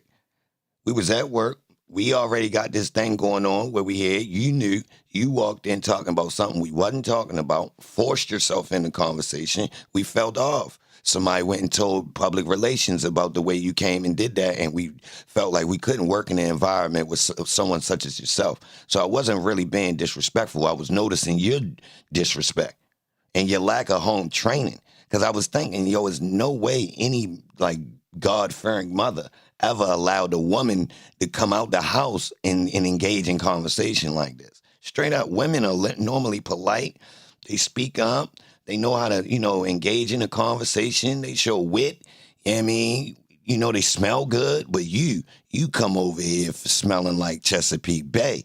And you talking out the side of your neck. So we sitting there trying not to hold our nose in front of you, even though you got this wild-ass church dress on, coming over here looking all loony with this wig and this church hat on. Bitch, fuck wrong with you? Fuck out of here. Trying to play games, me. $5,000. The closing was held at Tokars' office in November of 1991. Vara was introduced to Brown by Mason, who said that Brown was part of management. Mason and Tokars used Atlanta House Clubs, Inc. as the purchaser of the lease. In the spring of 1992, Tokars introduced Eddie Lawrence to Mason at Diamonds and Pearls. Tokars also introduced Lawrence to Klein, Willis, and Harris. Tokars told Lawrence that Klein was a drug dealer and that Mason was a client for whom he laundered drug money. Lawrence testified that Tokars and Mason said that $500,000 was used to renovate Diamonds and Pearls. In 1992, Klein began receiving cocaine from Brown. At the time, Klein was renovating Trax, which was to be renamed the Phoenix. Willis testified that Klein was angry with Mason due to the loss of the Parrot. Klein asked Willis to invest $150,000 in the Phoenix. Willis was to obtain the money from cocaine sales.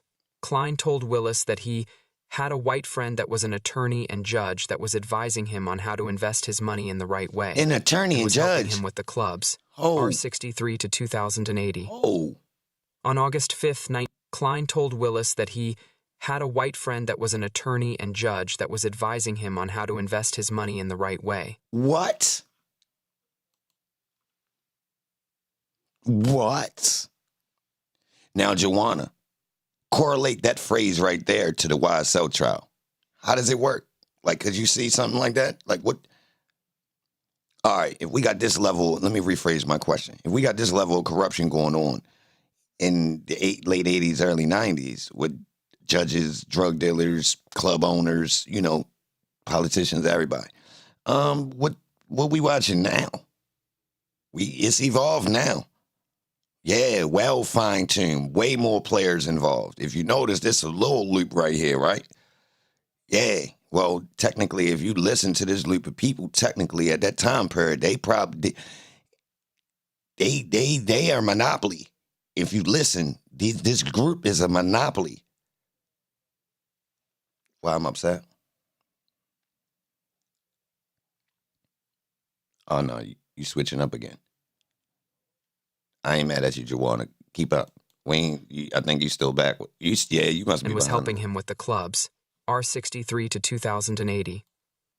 On August, Klein told Willis that he had a white friend that was an attorney and judge that was advising him on how to invest his money in the right way, and was helping him with the clubs, R63 to 2080. On August 5th, 1992, a car carrying 115 kilograms of cocaine was stopped in Amarillo, Texas. Woo. The Drug Enforcement Agency airlifted the car to Atlanta, and the driver agreed to cooperate. Woo. Following an intermediary's arrest, the cocaine was delivered to Brown, who was then arrested. It's a wrap. It's a wrap. That's a Rizap right there. 115 Oh, yeah. A search of Brown's car revealed a business card identifying Brown and Mason's association with Peachtree Entertainment, weekly reports of diamonds and pearls, 2 digital beepers, and $49,700 in cash. DEA Yo, what you know about 2 beepers? Not 2 phones. 2 beepers. Agents later executed 2 search warrants for Brown's residence and found a money-counting machine, a bulletproof vest, digital beepers, and records. Tokars represented Brown at an August 11, 1992 That's hot. detention hearing. Assistant United States Attorney Janice Gordon expressed to Tokars that the government was interested in Brown's cooperation. Gordon noted that since Tokars had incorporated diamonds and pearls, he might have a potential conflict in representing Brown. Gordon said that if the government attempted to seize the nightclub, Tokars might be called as a witness.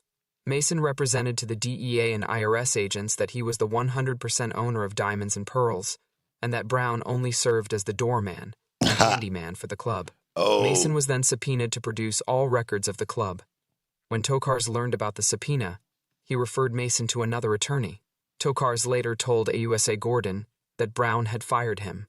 The records of Diamonds and Pearls and Atlanta House Clubs, Inc.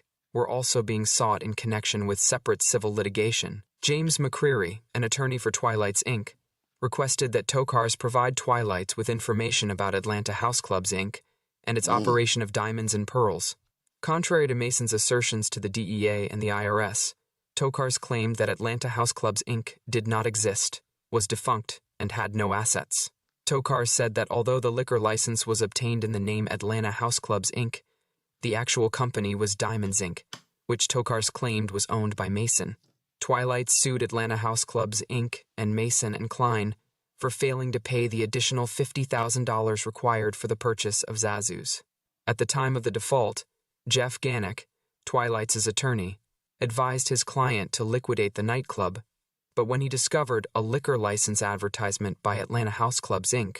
for Diamonds and Pearls, he suggested that the company attempt to collect the $50,000. Tokars told McCreary that he thought Atlanta House Clubs, Inc. had no assets, but that he had just discovered some assets. Tokars informed McCreary that Klein had used Atlanta House Clubs, Inc. to operate another club, the Phoenix. Tokars suggested that if Twilight's would dismiss Mason from the lawsuit, Tokars and Mason would help Twilights obtain a judgment against Atlanta House Clubs, Inc. Tokars told McCreary that following Klein's murder, members of his family were operating the Phoenix. As a result, Tokars suggested that Twilights might be able to satisfy its claim through Klein's estate. Tokars told McCreary that Klein's murder was drug-related. Tokars represented that Zazu's was Klein's venture, and that Klein had been very upset with McCreary's clients, even to the point of wanting to murder one of them. 2. The murder of Sarah Tokars. During a political fundraiser reception, Tokars stated that his wife Sarah had recently been in his office working on his account. During a political fundraiser reception,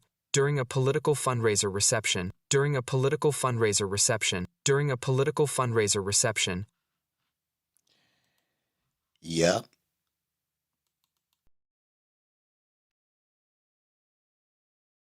Yeah.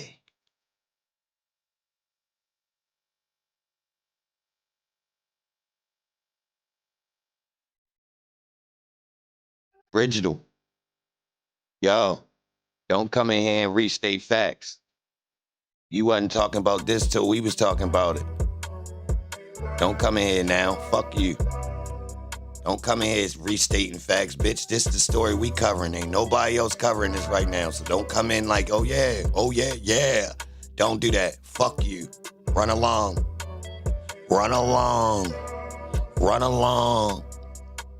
I ain't fucking with these new niggas. Watch how they do niggas. Watch how they shoot niggas.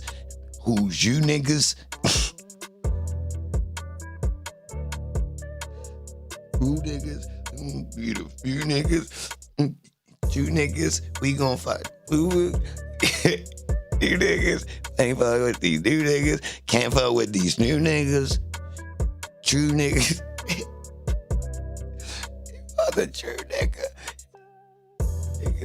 Yeah. Nah, we ain't getting into that today though, y'all. Nah, look. That was tight, y'all. Look. During a political fundraiser reception. All right. So we got the whole, if you look, this the whole web. You got the clubs, lawyers, judges, DA, some people held in multiple positions. The murder, politicians, fundraising. Like this fundraising is like basically you own the well, I ain't gonna say you own the politician, but depending on who is behind your fundraising as a politician, technically you definitely owe some favors, and it's known. If somebody put you feel me? Like they put you there. They made sure you got where you needed to be. So, like, technically, like, there had to been an incentive for them. It's no other way in politics. Like, we just boosting a politician for my ideas. Politicians rarely change things in their terms. So, you really ain't going, I mean, what you personally, it's for a business move. So, like, that's interesting right there during a political fundraiser reception. Tokars stated that his wife Sarah had recently been in his office working on his accounts receivable. Sarah Sutler, the Tokars' neighbor, testified that Sarah often discussed divorcing Tokars, but was afraid she would not get custody of their 2 sons. In the fall of 1992, Sutler said Sarah was elated and said, "I can divorce Fred now because I have the goods on him, and he'll not get my boys. I have found papers of income tax evasion. R69 to 3671. According to Sutler, Sarah gave the information to a private detective, and she felt protected by this.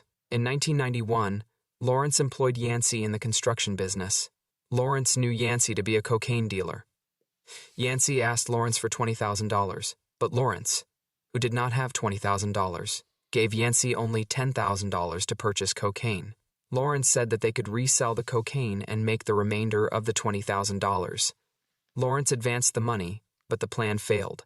Yancey then decided to produce counterfeit money in order to repay Lawrence. Whoa. The United States Secret Service began investigating their activities. Whoa. Lawrence testified that he and Yancey would pass counterfeit money happened? by going to... In 1991, Lawrence employed Yancey in the construction business. Up. Here we go. They done brought the construction business in, y'all. If you know, come on, man. Look. Lawrence knew Mind you, this 91. Yancey to be a cocaine dealer. Yancey asked Lawrence for $20,000, but Lawrence, who did not have $20,000, gave Yancey only $10,000 to purchase cocaine. Lawrence said that they could resell the cocaine and make the remainder of the $20,000. Lawrence advanced the money, but the plan failed. Somebody gotta die. Yancey then decided to produce counterfeit money in order to repay Lawrence. Yup, this ain't gonna work. The United States Secret Service began investigating their activities. Lawrence testified that he and Yancey would pass counterfeit money by going to nightclubs, buying drugs, and then reselling the drugs for legitimate money. Damn. Yancey and Lawrence eventually became aware of the Secret Service investigation. 'Cause they was making fake money. Yancey introduced Lawrence to Tokars. Yancey and Lawrence informed Tokars of their counterfeiting activities. Man. Tokars suggested that he could take the counterfeit money and distribute it in the Bahamas, but the two declined. What? Yo, trying to go international with it. That boy crazy. Woo. Lawrence hired Tokars, but Yancey fled and was arrested in December of 1993. The Secret Service confronted Lawrence, but he denied his involvement in the scheme. Lawrence, accompanied by Tokars, agreed to go to the Secret Service office where Lawrence took a polygraph test. Hell no. Tokars was told that Lawrence tested deceptive when asked about his involvement in passing counterfeit money.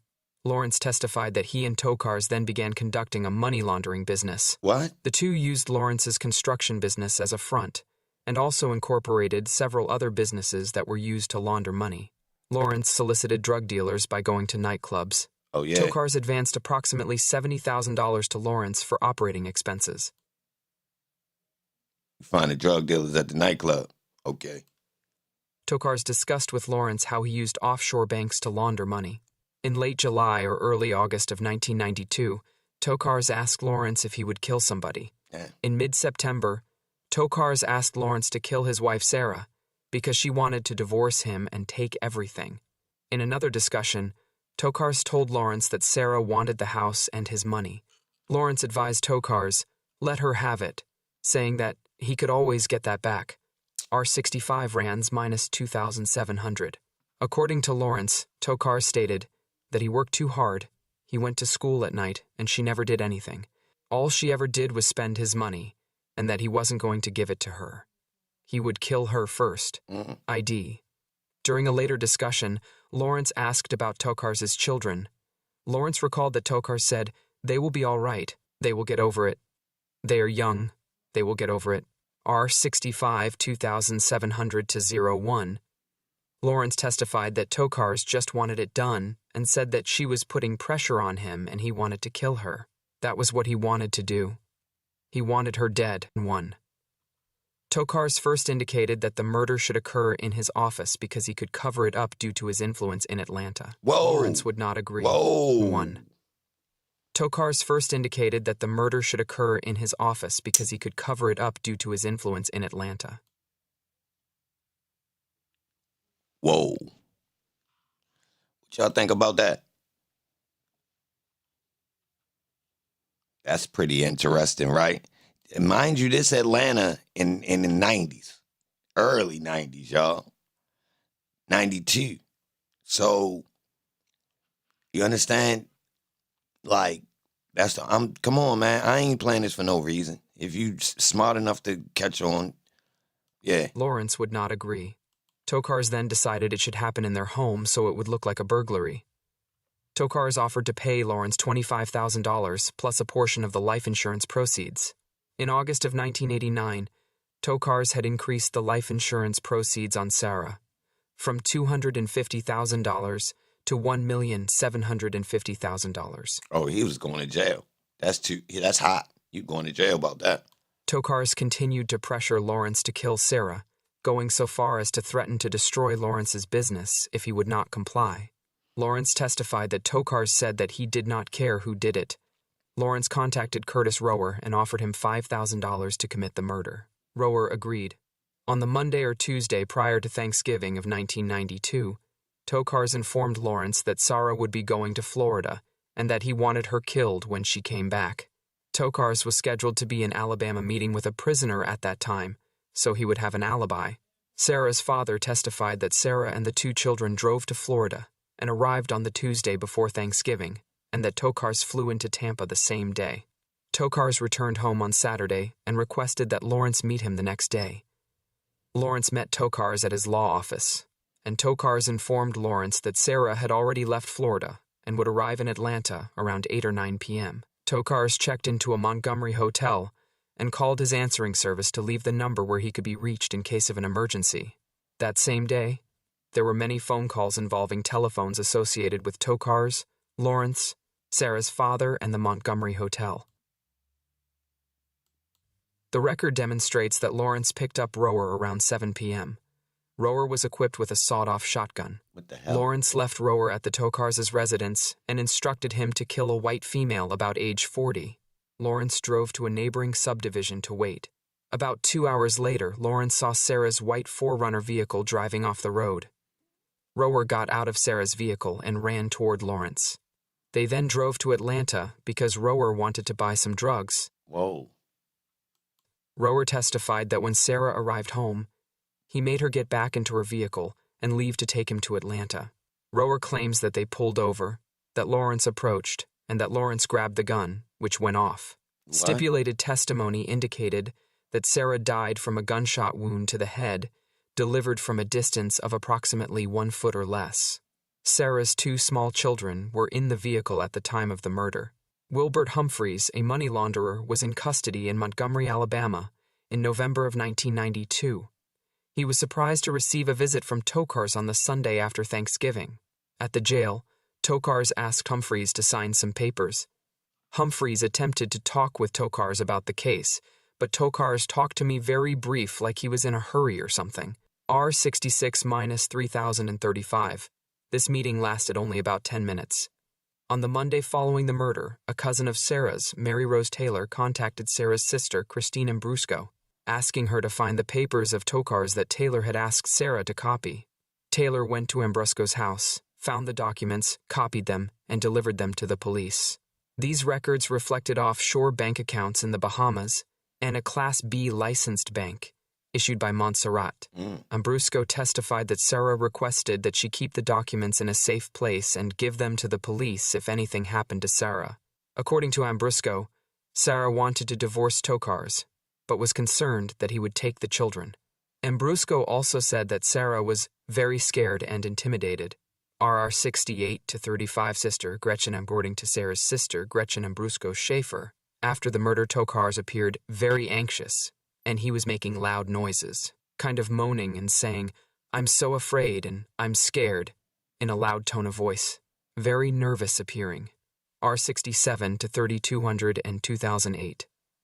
During a conversation with his mother and Schaefer, Tokars said that he did not want to help the police because he did not want them to look into his business dealings. On December 6, Tokars, in the presence of counsel, was interviewed by the police. During the interview, Tokars admitted that his clients were criminals, and he specifically mentioned Mason because of Klein's murder, the arrest of Brown, and the murder of Brown's brother. Tokars said that Mason and Klein were partners in the Parrot Club, and that Mason owned diamonds and pearls. Tokars also admitted that he assisted Mason in incorporating the Parrot Club, and that he represented Mason in a number of civil suits. Tokars further admitted that Sarah had previously hired an attorney to seek a divorce. Later that evening, with Tokars' consent, police and federal agents searched Tokars' residence and seized Tokars' calendars for 1988, 1989, and 1990.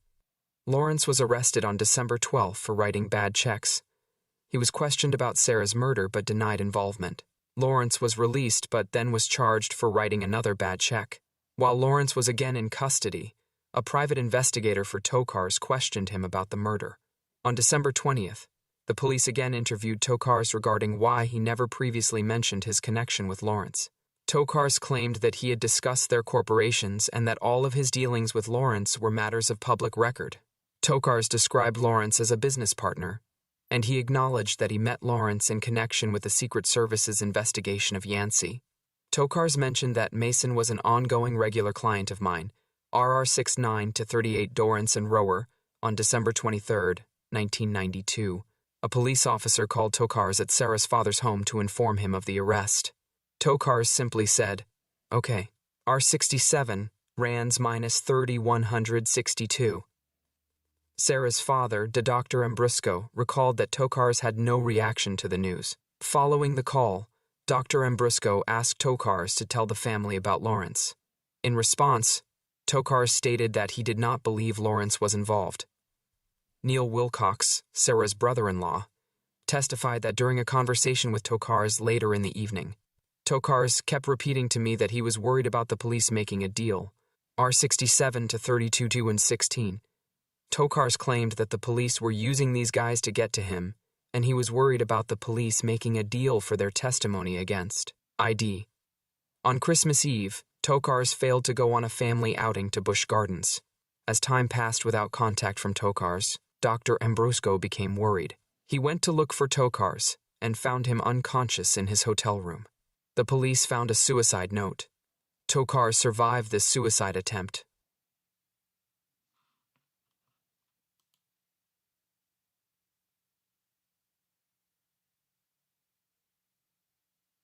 Bro.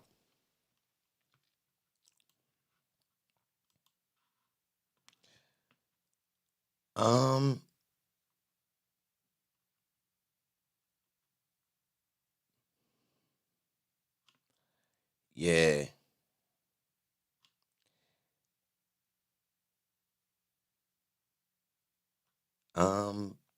That's just, as you can see, that's just part of the story, y'all.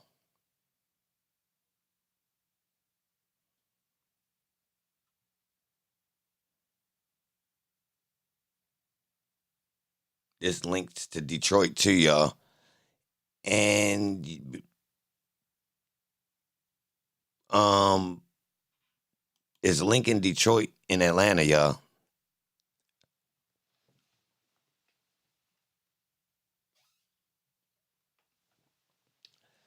Because some of these bulls is drug dealers from Detroit, but this in the 90s.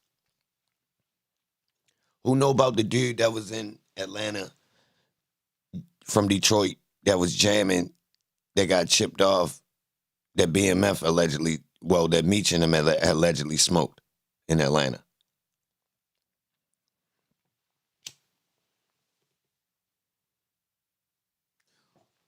Who know about the hidden hand of the black people that was running some of the stuff in Detroit, though?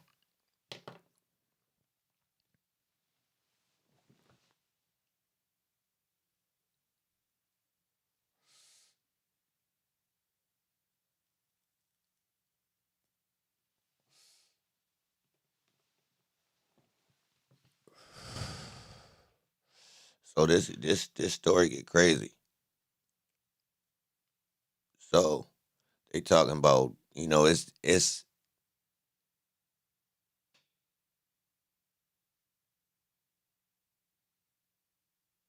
they talking about dudes getting smoked in Detroit.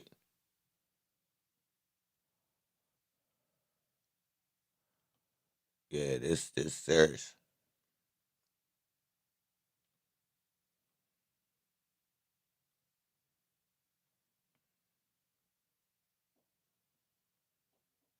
Yeah, I ain't in the original paperwork. I'm in like some type of,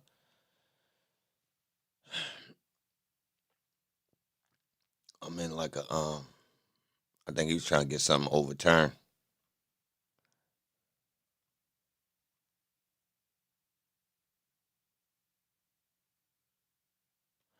Yeah, it's heavy. This case, I mean, it's the music industry, it's the clubs, all that. Now you heard, if you was here yesterday, Tommy was letting us know that, it was connected to the music industry. Like, it was direct. He felt, he was giving knowledge off the top of his head. He wasn't specifically telling this story, but these things was a part of it. Now, if you notice, they mentioned Paul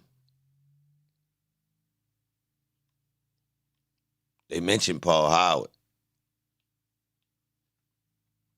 which was interesting.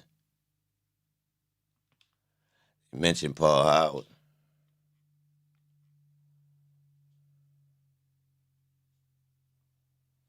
I'm going to go through some more of this case. Thought it was interesting, though. I think we're going to find more of these cases. Because think about it. These boys got clubs. They jamming.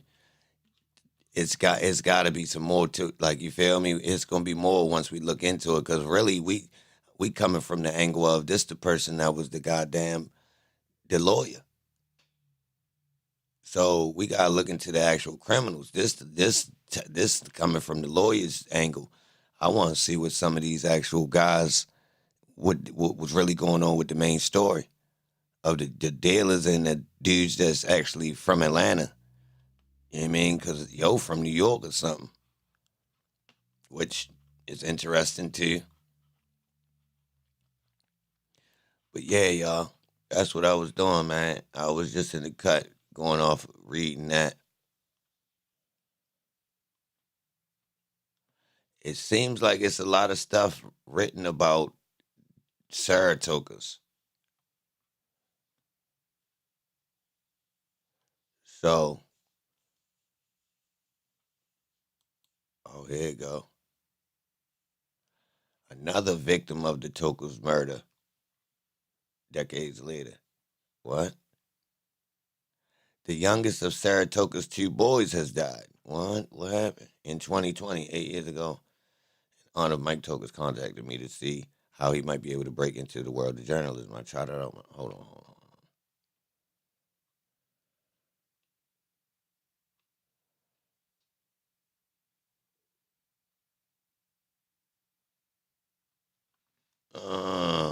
Let's see what we got here.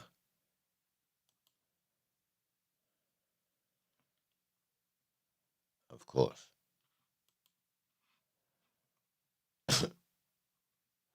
All right. I trotted out my stock answer to those considering going into this business. That is a rough place to make a living. What with solid jobs drying up, it has hastened since. But if he were truly interested, send him my way. Within a month, he was writing a first-person piece for the AGC about the journey that he and his older brother, Ricky, had taken from the nightmarish evening of November 29th, 1992. For those of us living in Atlanta at the time, the Tokar boys, then aged 6 and 4, are forever etched in a scene of horror. Their mother, Sarah, had just been killed by a sawed-off shotgun blast after they were kidnapped upon arriving at their Cobb County home. Sarah had been forced to drive to a secluded area and was. The mysterious gunman fled, and Ricky, responsible at age 6, turned off the vehicle and then took the younger Mike by the hand. The boys saw a light in the distance, hoped it was a home, and scurried across a dark field seeking refuge. Ricky told the stunned homeowner a bad man shot his mom. It turned out the boy's father, Fred Tokars, a lawyer with all sorts of shady connections, had his wife murdered to avoid going through a messy divorce. He was convicted and has been put away forever, as has the gunman and a business associate involved in the plot. The article that Mike wrote for the AJC came on the 20th anniversary of that awful night. It was the first time he had spoken publicly about getting the story ready for publication was a classic case of trying to bring some focus and structure to the work of a young, unbridled talent. I may have read too much this year, he joked as I helped edit his piece.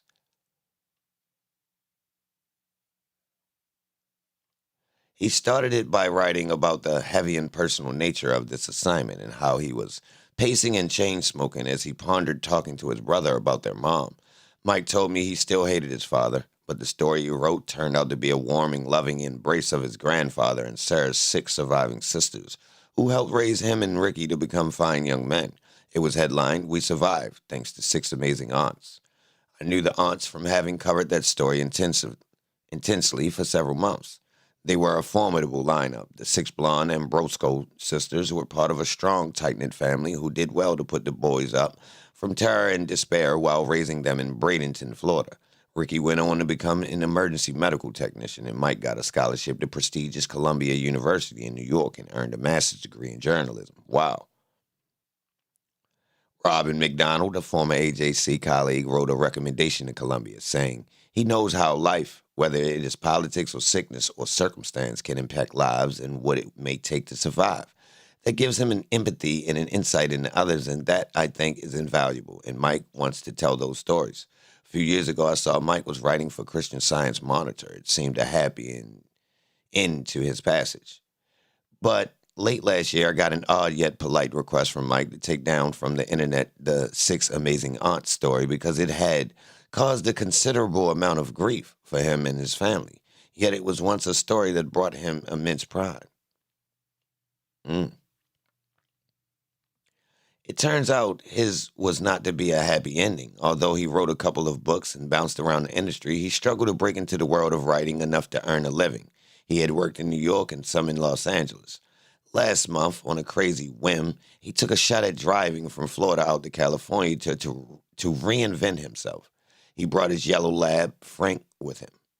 It was not a good idea. The world was shutting down because of the new, and he was having a hard time getting a motel, much less the prospect of a job. An aunt told me the crushing frustration of trying unsuccessfully to find a niche, coupled with some mental health issues, caused him to sometimes make badly thought-out decisions. The 4-day drive did a number on his 6'4" body. Mike had gained weight in recent years and started feeling weak upon arrival on the West Coast. An aunt living there was worried and came to look in on him. He had not stayed with her because she had dealt with cancer and was in quarantine. He was in his car, listless. He was taken to a hospital where they discovered blood clots had developed behind his knees. Mike seemed like he was improving. Then a clot broke loose and moved to his lung. He died Friday of a pulmonary embolism. He was 31. In recent years, he kind of lost his way, said Brendan Flanagan, an Atlanta area lawyer who grew up with Mike in Florida and was best buds with him through high school. Bro.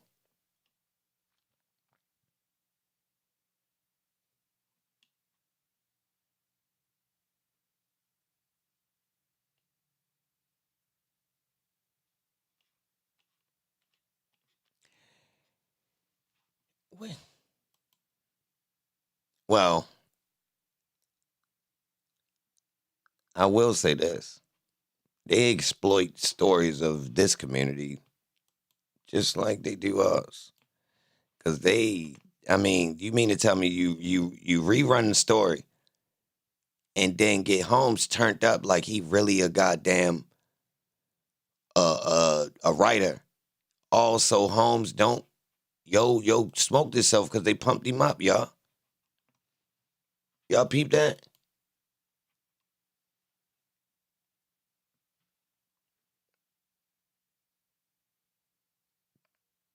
So, since they didn't pump Woody up to be a social media influencer, he gonna smoke himself when it really don't pan out. Mm.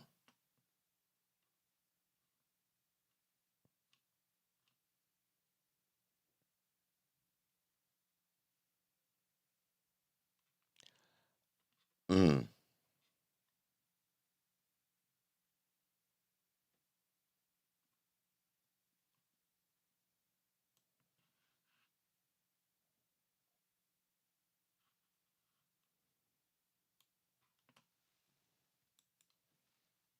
Mm.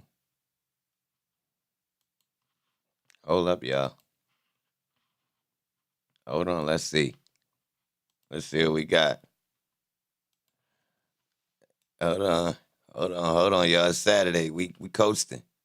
Let me see.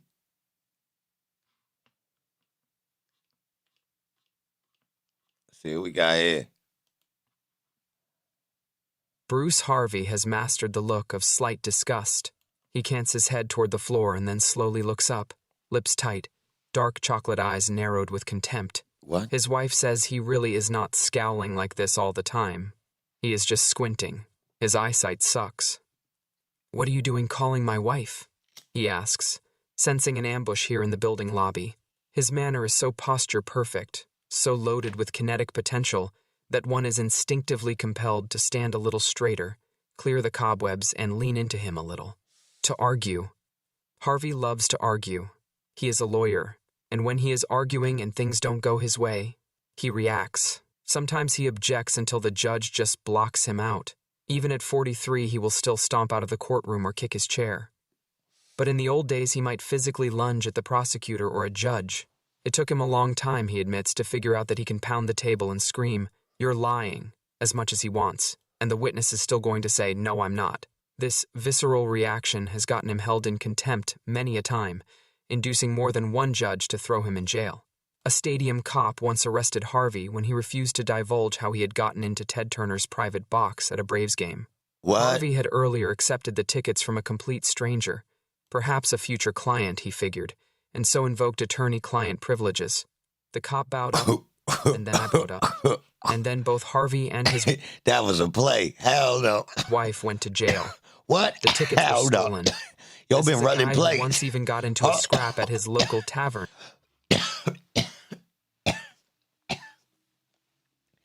Hell no.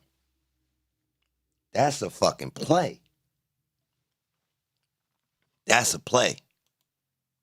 That was a play. Yo. Hold on, bro. Yo, do you see the elements of what they just described? Yo went to jail for being in Ted Turner's box because he didn't want to fork over the information of where he got the tickets. That's cap. First off, you ain't getting no goddamn loose tickets to Ted Turner box unless Ted Turner wants you be in there. Straight like that. We ain't doing that. We ain't doing that. Both of them ran a play. That's a publicity stunt for both. Ted Turner had wrestling on his network, didn't he? All right. Oh, I'm tripping. Man, that was a play. And Smoking in the no-smoking area. what? Ah, righteous indignation. Hold on. This is a guy who once even got into a scrap at his local tavern because he was smoking in the no-smoking area. Whoa. Ah, righteous indignation. It's a little embarrassing sometimes. On the other hand, the energy that informs this reaction has also made him one of the most respected criminal defense attorneys in Atlanta. When you first see him, you think, here is a guy we're going to have trouble with, Damn. says Cobb County District Attorney Tom Sharon, who feels he is at his keenest when facing Harvey. But in some ways, Bruce is a pioneer, unafraid to file motions that have never been tried before. He's quick to size up a case and push the prosecution to trial, combined with knowing when to look out for the best interest of his client. In other words, when to cut a deal. A rebel with a reputation for honesty. A subversive invigorated by judicial ideals. Bruce Harvey is ultimately galvanized by one belief, that while the theory of American justice is innocent until proven guilty, in practice, for most of his clients, it is probably just the opposite. Whether or not one recognizes Harvey by name, he is at least identifiable by image. The liberal Bill of Rights who tried the Shit Happens bumper sticker case. Yo, can somebody get me information on the Shit Happens bumper sticker case that Harvey tried, y'all? Can we get some news articles about that? The Shit Happens bumper sticker case in Cobb County. Yes. If we run the news about Harvey, we need to bring this out, y'all. Has this been brought out in news recently? Who cares to look into this? Just to check and see what Bruce was doing. I'm sure they covered it because I done seen it mentioned twice. So I don't think I think we deserve to spin on it to see what he was doing. Remind me if nobody don't find Whether it. or That's where I not one will look. recognizes Harvey by name, he is at least identifiable by image. The liberal Bill of Rights who tried the Shit Happens bumper sticker case in Cobb County as a free speech issue. The fiery iconoclast who later sued Cobb County over a 10 Commandments plaque hanging in its county courthouse. The criminal defense lawyer styling in gorgeous hand-tailored suits, boasting the Aquiti vanity plates on his black wall-finned Porsche, the master of the 10-second soundbite. The lawyer with tattoos on his arms, hands, and back. The dude with earrings and a 2-foot ponytail. You've seen him on TV. During the first 6 months of the murder for hire, money laundering and racketeering investigation into Atlanta attorney Fred Tokars.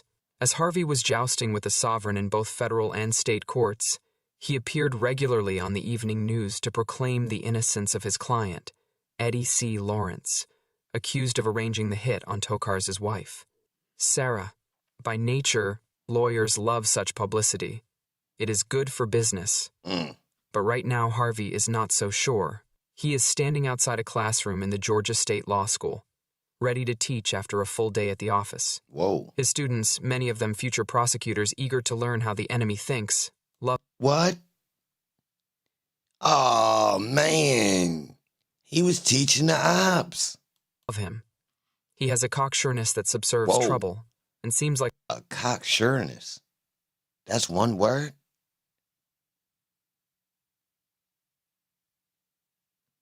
What? someone the FBI might open file on. But at the moment he is waffling between vague, defensive wordmanship and simple embarrassment. I caught a lot of grief for that, okay?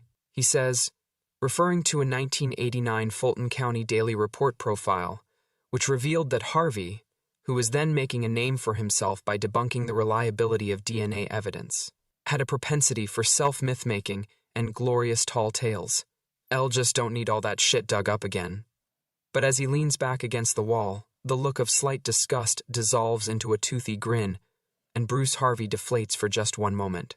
Well, I guess even some bad publicity is better than none, huh? He slips through the classroom door. Bruce Harvey gets depressed if he goes too long without being in court. He is addicted to pleading the merits of another human's life. He loves making confetti of witness testimony. He loves arguing the law. And he hates snitches. Yeah. A guilt vegetarian. And he hates snitches. And he hates snitches. Yeah. A guilt vegetarian. Harvey would rather eat tripe for dessert than roll his client over against someone else in the government informant game. In fact, there were years there when he would not even represent a turncoat. Yup. But he has decided after much trepidation that, at least on this point, he does not represent a philosophy. He represents a person. Back in December of 1992, Harvey had never heard of this person named Eddie Lawrence. One night he got a call from Lawrence's brother. Lawrence, a 28-year-old con man from Decatur, had been picked up on bad check charges. When Harvey went to negotiate with the prosecutor, however, he was informed that his new client was a suspect in what would become Atlanta's most sensationalized murder case in recent years. So I said, all right, let's drop these chicken shit bad check charges, says Harvey. Subsequently, Lawrence was charged by the state with armed robbery, kidnapping, and murder, for which Cobb District Attorney Tom Sharon announced he would seek the death penalty. Lawrence was also charged by the federal government with counterfeiting and engaging in crimes of violence in furtherance of a racketeering enterprise. A racketeering enterprise? Ain't this a Benny? For which he faced life without parole. Whoa. 9 months later, Harvey and co-counsel Mark Spix got Eddie Lawrence a plea bargain that has since been characterized as everything from the deal of the century by Lawrence's co-defendants to just an average swap for justice by prosecutors. What was this? In exchange for Lawrence's confession and testimony against Tokars in the federal racketeering case, federal prosecutors agreed to recommend to the judge a downward departure. Ain't that a bit? On Lawrence's sentence. That's a rat. Which, unlike the state, is dictated by strict sentencing guidelines. They propose that Lawrence do at least 10 years. That time, however, would run concurrently with his state sentence, essentially allowing him to serve a state penalty in a federal facility. Whoa. Lawrence would also enter the federal witness protection program. Whoa. Where is he now? He will be sentenced in both federal and state court this month. Under the agreement, he could still get life in prison, but if he actually receives the recommended 10 years and does his time without incident, he will serve about 8.5. Then he will automatically go to the state's parole board, an excellent candidate for release. Upon exit, he will have a new identity. A new identity? So his dude's really getting smoked? Bum, bum, bum. Bum, bum, bum. Dun, dun, dun, dun, dun, dun. Dun, dun, dun, bum, bum. Bum, bum, bum. I was like, yo, if they not putting dudes in witness protection and stuff like this, how do you protect them? Is it easy to come up with a formula to say they did? And, if he has taken full advantage of his federal confinement, a college education. The fact that Harvey and Spix had so closely wed the federal deal to the state deal caused immediate controversy.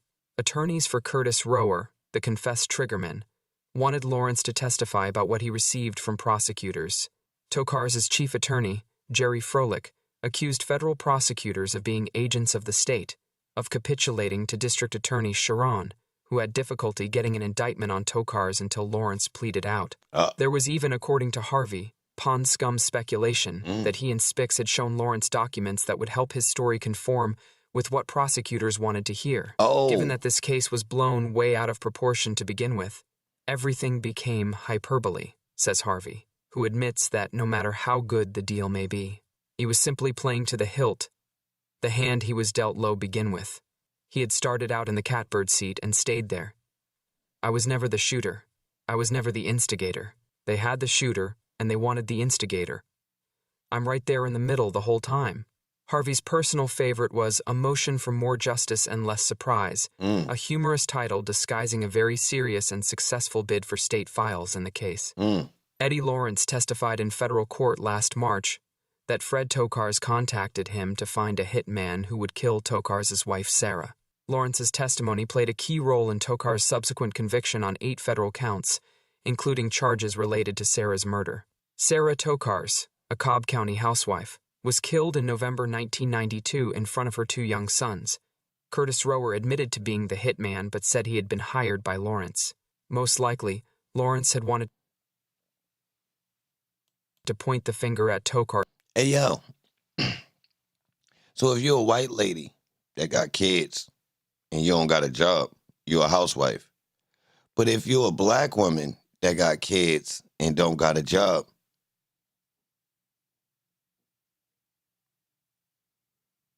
you just on welfare?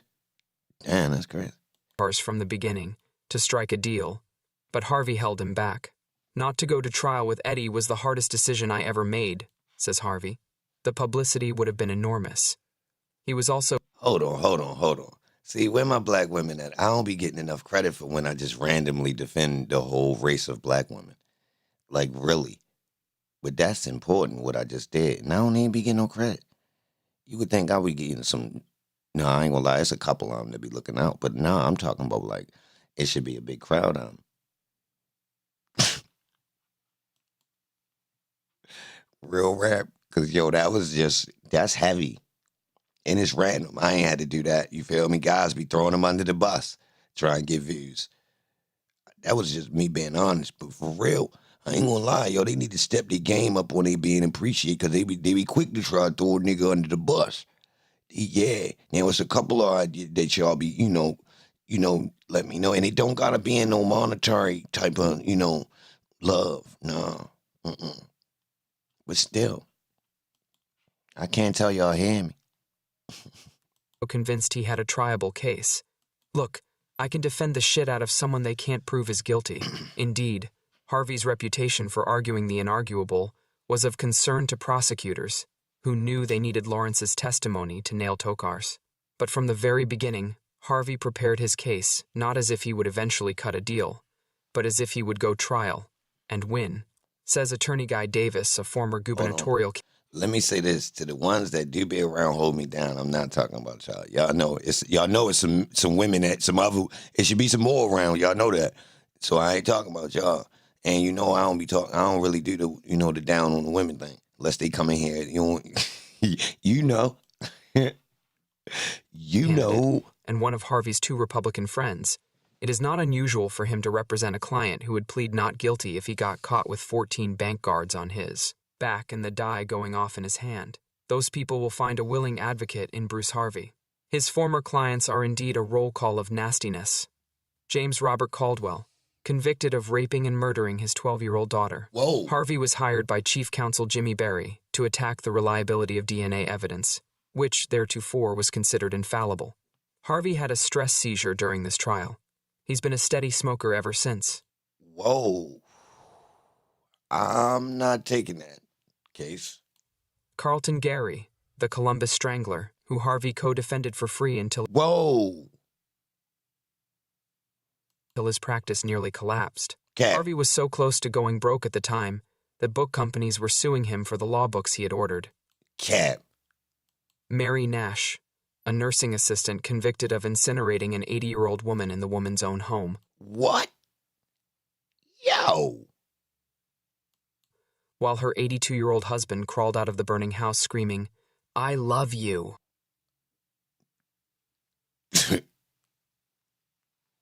Oh. Michael Glean, the pilot caught with Kimberly Wallace's body greased and stuffed into a toolbox in his airplane, What? with a flight plan filed over the Okefenokee swamp. Who caught him? What?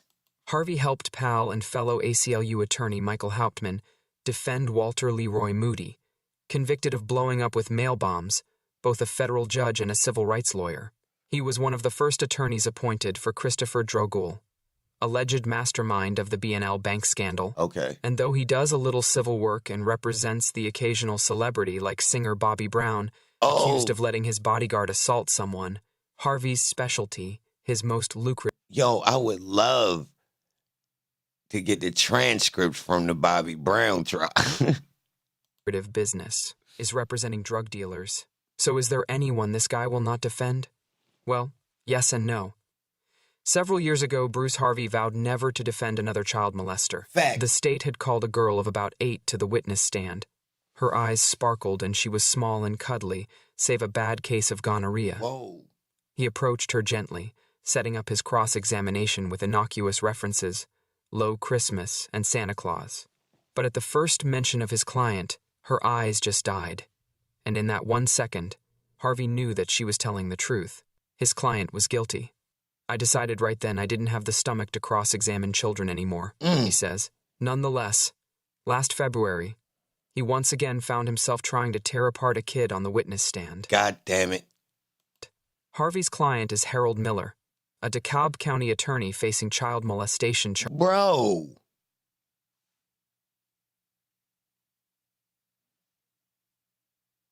charges.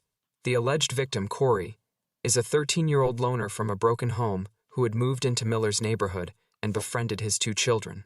Miller, who was a child, the alleged victim, Corey, is a 13-year-old loner from a broken home. A loner from a broken home? Oh, yeah.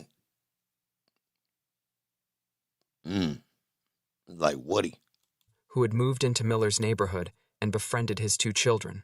Miller, who as a child had also known the sting of fatherlessness, took Corey to ball games, helped him with schoolwork, and let the boy call him Dad. What? Now Corey says Dad has been molesting him for the past several months. Wow. The allegations, however, started only after Miller caught Corey in the backyard of an empty house, forcing Miller's own 7-year-old daughter to perform. Oh, whoa. Oh. Corey was committed to the Georgia Mental Health Institute, where he admitted that had he been molesting the little girl for some time, and that he also had been molesting Miller's son. What? Once in court, Corey further admits he has had a history of sexual relations with his male... Ho. Then for the next hour, LNA classic cross-examination, Harvey takes the standard "I'm just asking, we're just talking" approach. Then for the next hour he builds momentum, seeking that self-impeaching series of yeses and nos by which this bat-eared boy, in his greasy brown suit and bad haircut, will hang himself. What? Bat-eared boy? What the hell? You visited Harold's house most every day? You just let yourself in? You forced Harold's daughter into having sex? Hey. You made passes at Harold's wife? You had those magazines under your bed? Hey. Questions posed as fact. Yes or no, kid. Case open. Case closed. Whoa. Corey looks Harvey in the eyes, trying not to notice the wild braid of hair. After each answer, he swivels twice in his chair. What? Kids do lie about child molestation, Wow. Harvey had said earlier in his office. He has literature on it. Indeed, could there be a more accommodating agent of fiction than the malleable mind of a child? It is the unsavory premise of his questioning, and at times he has to rein in the accusatory inflection. But you suggested it, lest he alienate the jury. And your mother told you to get rid of the calendar? Yes. And you told her you would? Yes. And you got rid of the calendar? No. So you lied? No. You told the truth? Well, no. Corey, what is it called when you tell somebody you are going to do something and you don't do it? Trapped. Corey looks away. A lie, he mutters. No more questions. From the beginning, there had been a colloquy on a possible plea bargain for Eddie Lawrence. Bro. The day after Lawrence was arrested, Harvey went to Cobb County District Attorney Tom Sheeran and said, "Well, it looks like I'm in a pretty good position here.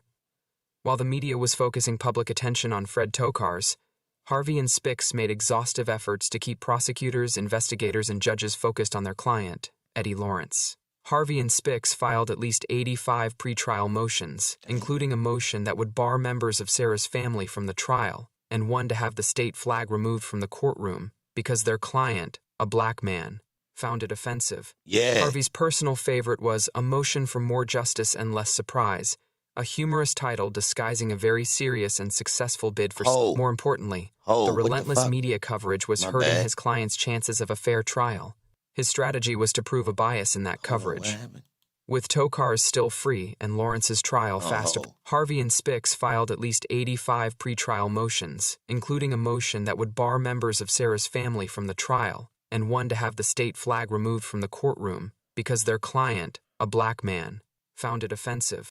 What was offensive about the state flag, y'all? And they removed it, did they? Or did they not? What's on this flag? What flag is this? Harvey's personal favorite was A Motion for More Justice and Less Surprise, a humorous title disguising a very serious and successful bid for state files in the case. How could any judge refuse a motion for more justice? The parallel benefit of such intense pretrial preparation was to strengthen Harvey's bargaining position. With Tokars still free and Lawrence's trial fast approaching, the more valuable Eddie's testimony against Tokars became to Cobb County District Attorney Tom Sharon. If Lawrence actually went to trial, there would be no deal. He would be Tokars' ally, denying any involvement by either of them. Harvey even went after the media, filing dozens of broad subpoenas for notes, outtakes, stories, videotape, and even Nielsen ratings from news organizations around the state. Harvey Whoa. Subpoenas for notes, outtakes, storios, videotape, and Nielsen ratings, proving that they was running up the numbers off of the marketing of a trial before they went to court. That's the same thing I was complaining about with the YSL, y'all. I was saying, yo, these same news sites was making a big deal out of this YSL trial, not in Young Thug and them favor in the beginning. Now, they wasn't directly throwing them under the bus, like as far as legally, but the way they was running it and anchoring, a lot of stories off of it, man, it seemed like it wasn't right in the eyes of justice. Straight up, I really was asking, like, yo, hold on. And that's what it seemed like he complained about right here, because he talking about even the Nielsen ratings, which is basically how many times it's being, you can check and see the popularity of it. Well, y'all know what the hell it probably is. Harvey perceived a potential resource in the press if he could get his hands on these materials. More importantly, the relentless media coverage was hurting his client's chances of a fair trial. Bro. So all these years later, he don't think that this trial was hurting? Oh, because they was winning. Oh, okay. So it worked in their favor this time? Ah, man, that's His interesting. strategy was to prove a bias in that coverage. Bro. And the logical target was former WXIA TV reporter Dean Phillips, who had filed numerous stories from his own aggressive investigation. What? Harvey wanted to question Phillips about a movie option he had signed regarding the Sarah Tokars story. Which is the same thing with the TV thing that I discovered. So I'm an aggressive investigator. The TV deal that came out before the RICO, where somebody was pitching. And if they pitched it with that information, then that means that they probably pitched other stories, and that's not legal. It don't even appear to be. And that's why Harvey was asking the dude, yo, you had some movie deals? So you had incentive to juice this story up in the joint so you could sell the deal. Improve the numbers so you could take it. Look how many people interested in the story went out. Yeah. So y'all don't want to do it. Man, look, right? Man, look, right? Though this contract was never signed by the production company, Harvey knew that the movie option had also been offered to or signed by Sarah's private investigator, Ralph Perdomo, her divorce lawyer, Stephen Labovitz, and a one-time law partner of Fred Tokars, Emily Sherwinter. All three were on the state's witness list. All them people that's willing to be involved in television. Bro. Harvey aimed to use Phillips to set them up with what he now says was 98% bluff. Whoa. By scattering around subpoenas, Harvey had obtained data on many other life story offers made to the group via Perdomo. Yo. Can we get this proof? They ranged from $25,000 to several $100,000, depending on whether the story was adapted to a TV movie or miniseries or to the big screen. Most tellingly, many of the deals would become more lucrative if Tokars were convicted. Phillips, however, testified that he knew nothing about the other offers, which meant that at that point, in that courtroom, those various contracts were still just hearsay. But Harvey marched into court waving a few faxes he had gotten pursuant to his subpoenas. He hammered Phillips with the figures and repeatedly called his association with Perdomo, Sherwinter, and Labovitz a consortium, whose private interest would be served if Tokars were convicted. He concentrated on what might have been if any contracts had ever materialized. So you could do the same thing with 300 or the label behind Young Thug, that they're going to benefit from all of this. And we should check the books to see how they did from commercial, like were they branding, like who owns Young Thug clothing line? Because he was damn sure running a solid commercial. And keep in mind, he ran that quick commercial for that other clothing company for like a week.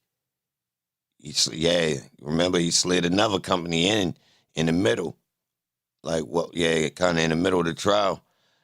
It was another commercial. So technically, and I told y'all, the people seeing his face alone and it being attached to something other than music makes it cool. You feel me? Real rap. Because soon as people I wasn't looking for Spider before, but I would have noticed it. So what I'm going to say is, as soon as the RICO came out, not when the trial started, when the RICO came out, and the Spider brand, I don't know when it came out, but I'm going to tell y'all, the NBA players that was sitting on the bench when they was injured or, whatever the case, I started seeing a lot of them wearing it. And a lot of them was the younger dudes, right? Now, I haven't seen nobody wearing it yet this year. I ain't going to lie. I ain't seen nobody over there with it.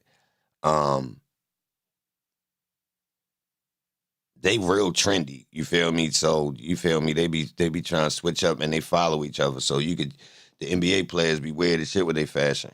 But I thought it was an interesting sign that they was wearing it. And you could tell that it was like, okay, it's one of the go-to things. You could see it's being put into people's eyes, which says a lot. Says Guy Davis, who represented Phillips in a suit against WXIA, which fired Phillips a week after the hearing, and the media went for it, made it appear that these people were on their way to fame and fortune. Dean's lawyers just sat there on their duff at $2,000 an hour, and he concentrated on what might have been if any contracts had ever materialized, says Guy Davis, who represented Phillips in a suit against WXIA. Hey, yo, WXIA on what news stations? WXIA is on the YSL trial, y'all. Like people that's got Rule 22. That company is on Rule 22 for the YSL trial as the company that somebody that's in that courtroom worked for. I don't know which one of the news companies or if it's Sylvia and them. But that company right there, somebody works for that company that's in the YSL trial, y'all. Just to let y'all know, whatever that WXIA, that's on the official documents for the Rule 22 paperwork as the company that somebody worked for. And I remember looking like they own, whatever that is, owns other media companies, but it's a person that's in the courtroom for them. I don't know who it is. It might just be underneath the company name, but yeah, so remember that. But look, somebody's suing them.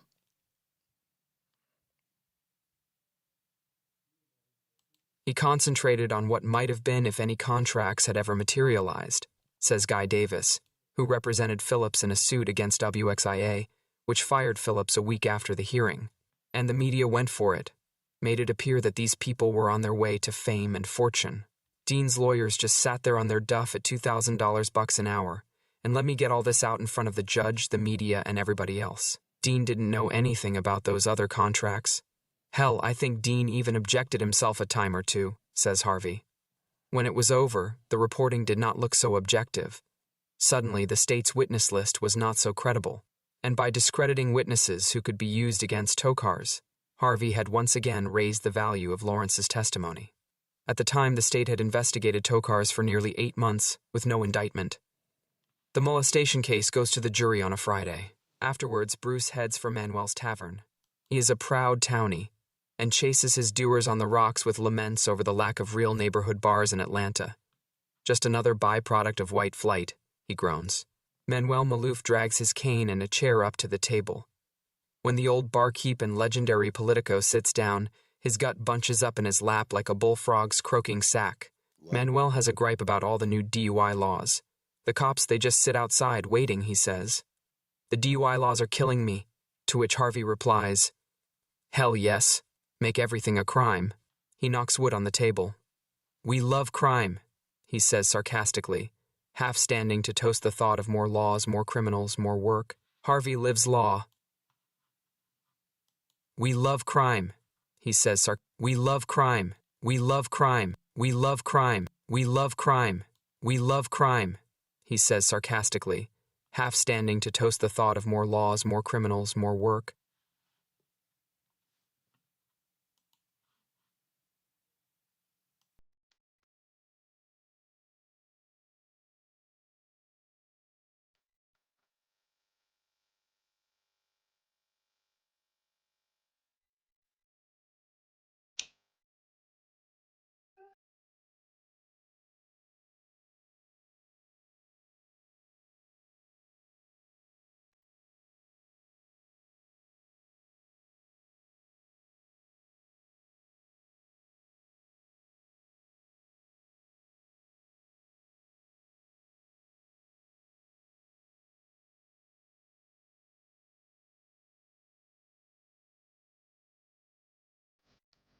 Nothing lasts forever, but we hope and pray. Swear to God, we ain't ducking no smoke today. Culture vultures lurking, some people don't even know they pray.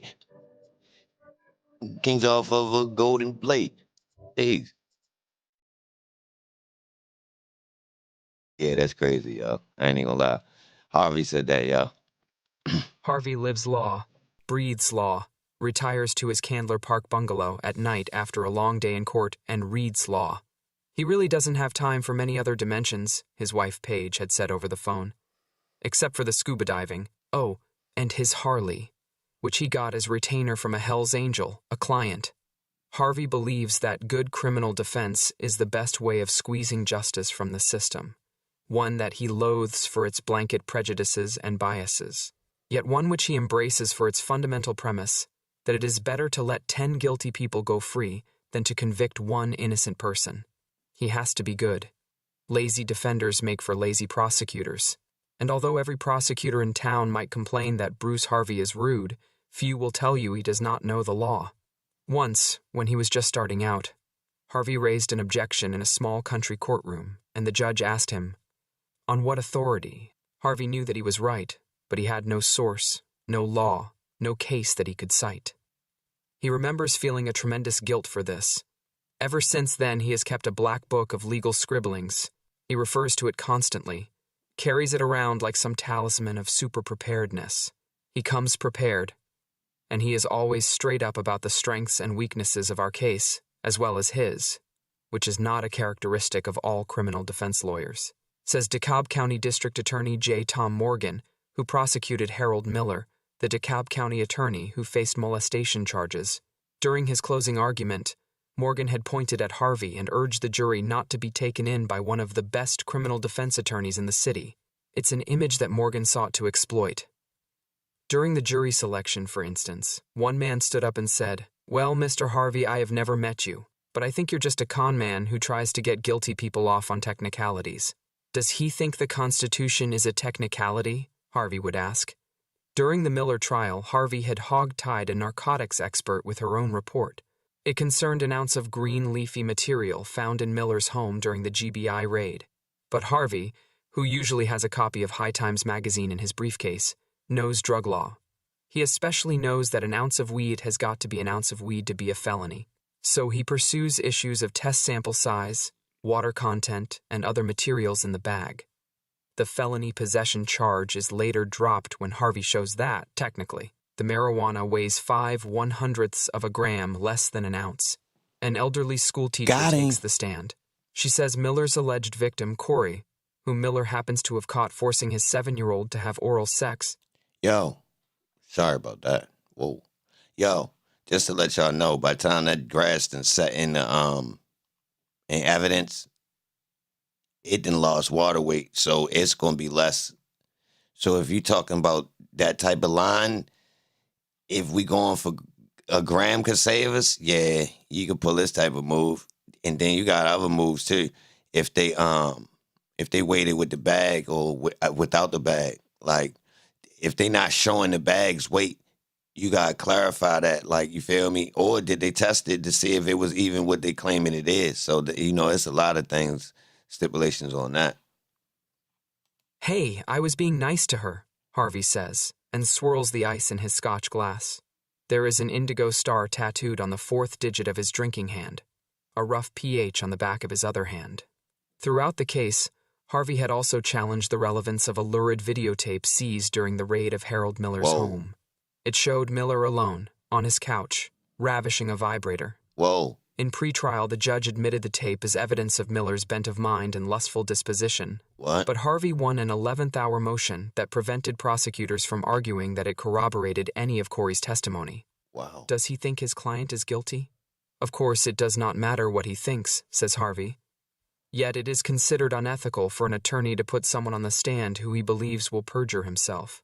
Bruce Harvey says he will do it. He just won't ask his client any questions on the stand, feeling that everyone at least has a right to tell his story, guilty or not. On this point, he believes he represents a minority within the criminal defense community. But when asked if criminal defense attorneys do knowingly put guilty people on the witness stand, he says, "The question is, do they not?" Tonight, however, Harvey is in kindred company. Harvey Burgess, a former head of the ACLU in South Carolina, knocks back a Cuervo with lime and table salt and says, "The name Harvey means battle-worthy, the etymology of Harvey." Dr. Jackie Bowles, a very round and jolly sexologist from Georgia State University, joins the table. During the Shit Happens case in Cobb County, Bruce put her on the stand as an expert to testify that anally fixated people, those with feces eating disorders, will never say the S word. What? Harvey also read to prospective jurors a long list of commonly accepted S words and phrases. She and Bruce still laugh about it. "Ah, my unit," says Bruce as his wife, artist Paige Harvey, appears at tableside. He hugs her by the waist. At 48, she looks 33, and they are a striking couple. They recently celebrated their 20th anniversary in Las Vegas by renewing their vows there in the Graceland Wedding Chapel. Paige wore a hand-tailored velvet dress with Elvis's painted on it. What? Bruce wore a black Elvis jumpsuit, complete with flowing cape. The Reverend Norm Elvis's Jones, in double-knit white, presided over the ceremony. Yo. The Reverend sang a medley of Elvis songs, and halfway through the Graceland wedding mantra, G is for the goodness in you both, R is for the respect, Bruce got, well, kind of choked up. Paige had hoped he would take her to Paris. Seated at the next table is another attorney. He once prosecuted Paige after she chained herself to a tree during construction of the Presidential Parkway. She seems to forgive him too, maybe. What? In fact, the tenor of the evening is to forget, because for now there is nothing else. Harvey had made his closing argument late in the day, and Superior Court Judge Daniel Corsi could not send the jury into deliberation until the following week. The only evidence besides Corey's testimony consists of some racy magazines, a few skin flicks, but there were no eyewitnesses. Just the videotape, and now the jurors have 3 days to consider those images. I don't want them to think it over, says Harvey. 6 days later, all along Bruce Harvey knew what the state had on Eddie Lawrence. He and Spix had won the state's files. But within 6 months of Lawrence's arrest, their approach of pushing the state toward trial had reached the point of diminishing returns. If Lawrence were tried and convicted, he could get the electric chair. Harvey also knew that the federal government was investigating Lawrence. If Lawrence went to trial in state court, any testimony under oath could later be used against him by federal prosecutors. If Lawrence pleaded guilty in state court to avoid the state's death penalty, the federal government could still use that plea to strip Lawrence of his Fifth Amendment right not to incriminate himself, and put him before a federal grand jury. Federal prosecutors could then piggyback that state guilt onto federal racketeering charges that would send Lawrence away for life without parole. Harvey needed to cut a deal with the feds. He did it by refusing to negotiate any deal with Cobb County District Attorney Tom Sharon that did not include a compatible federal agreement, and, again, by preparing for a trial, this time in federal court. He and Spix mounted an aggressive assault on records from the federal grand jury investigation. We were looking for anything, corporate records, phone records, anything that would have discredited the feds' theories on any motivation Lawrence might have. They subpoenaed U.S. prosecutors Joe Whitley and Buddy Parker into Cobb's Superior Court. It may not have gotten their attention, says Spix, but at least then they had to be represented in court before a judge. Up until then, I could have called Buddy Parker up on the phone and he could have told me to go shit in my hat. The Cobb County judge waived ruling on exactly which of the federal files Lawrence's team would be entitled to until consulting with federal judge G. Ernest Tidwell. Tidwell responded that he was considering whether to turn over unspecified portions of the 30,000 pages of federal evidence in the Tokars case. Prosecutor Buddy Parker, fearing a dangerous precedent in the release of federal grand jury testimony which is secret, was prepared to go to jail to prevent that.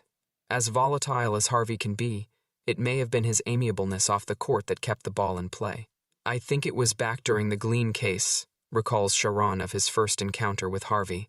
He lost his temper and lashed out at me personally. Something about my lack of brains. But he came over and apologized to me afterwards. He's the kind of guy who can make you want to put your fist through his face. 5 minutes later, he'll have you laughing. Tom Sharon was in court the day that Harvey was sparring with Phillips and WXIA attorneys. After that, says Harvey, I don't know, Tom just seemed real expansive. He came up to me and said something like, we can always get together. Shortly thereafter, Sharon called Parker. He said that he had been approached by Harvey. Parker was convinced he could make the case against Tokars, including the murder-for-hire charge, without Lawrence's testimony. But ultimately, he would not stand in the way of the lead jurisdiction, Cobb County. Pacing behind his office chair on a drizzly Saturday afternoon, Assistant U.S.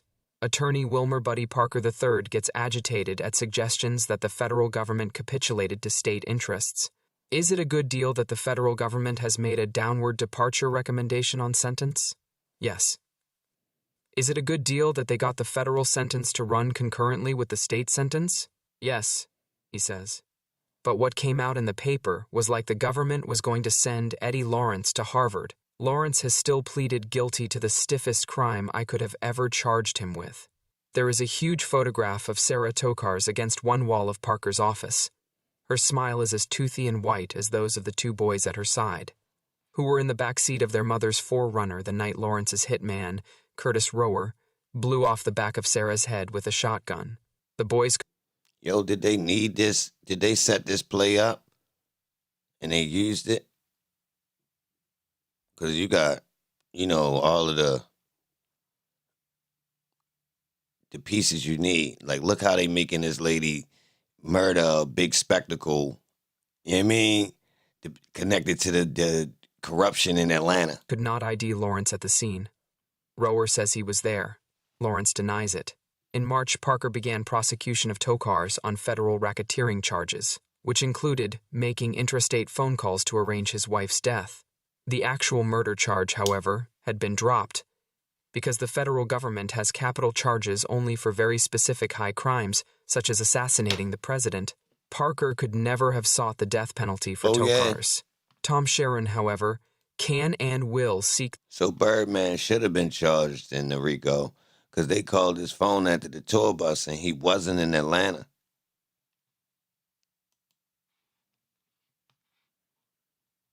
The state's death penalty for Tokars when he goes to trial for murder at the end of this year or beginning of next year. Bruce Harvey, incidentally, fought unsuccessfully to have Curtis Rower included in the plea agreement. But in the end, Harvey, who vehemently opposes capital punishment, had spared his client from the electric chair by making it possible that another man might die in it.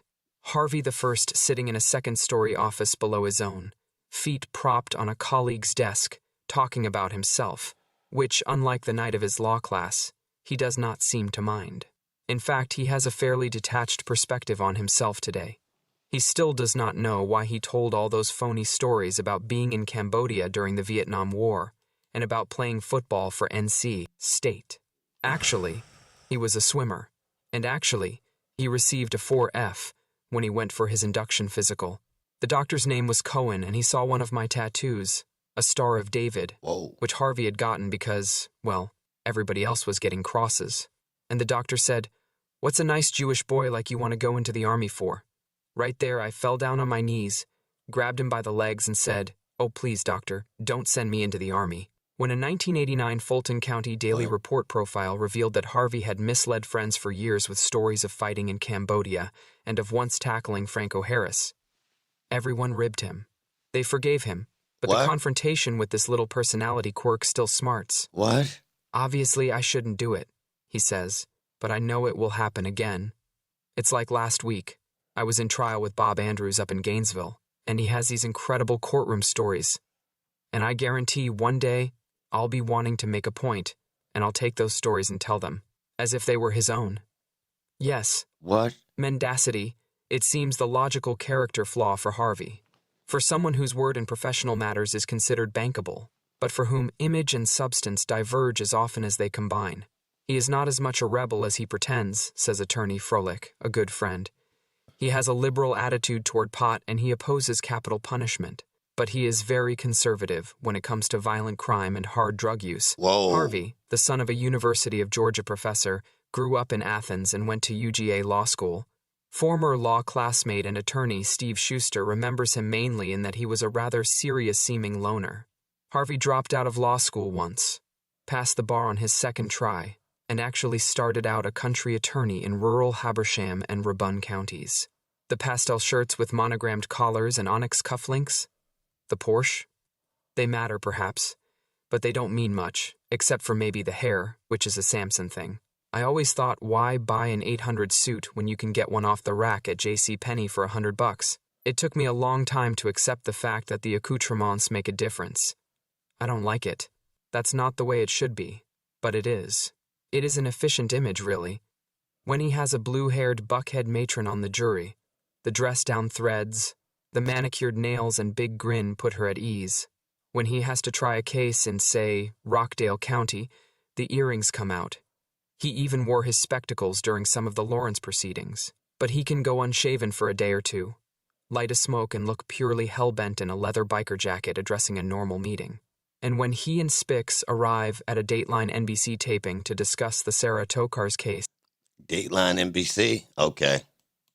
Spix's suit is a bland contrast to Harvey's t-shirt, which screams, "Freedom ain't cheap." But it's not exactly cost-prohibitive, either. Contrary to speculation that Fred Tokars tried to pay Harvey $250,000 for representing Eddie Lawrence, once a month Eddie Lawrence's father cuts Bruce Harvey a check for $1,000, which Harvey then splits with Spix. He will do so every month until he pays off Harvey's $25,000 flat fee.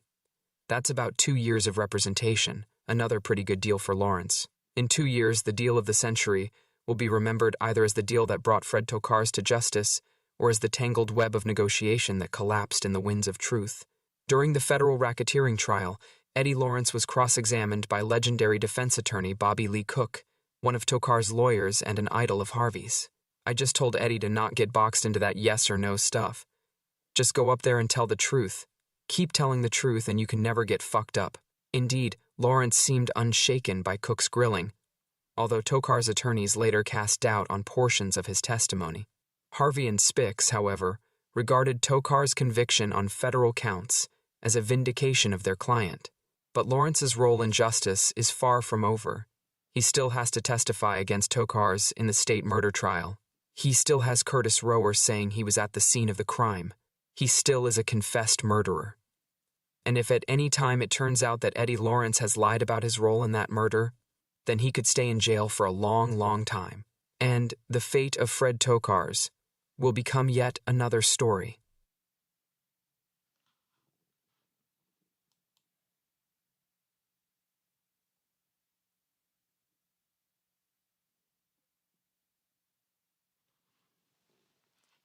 Bro.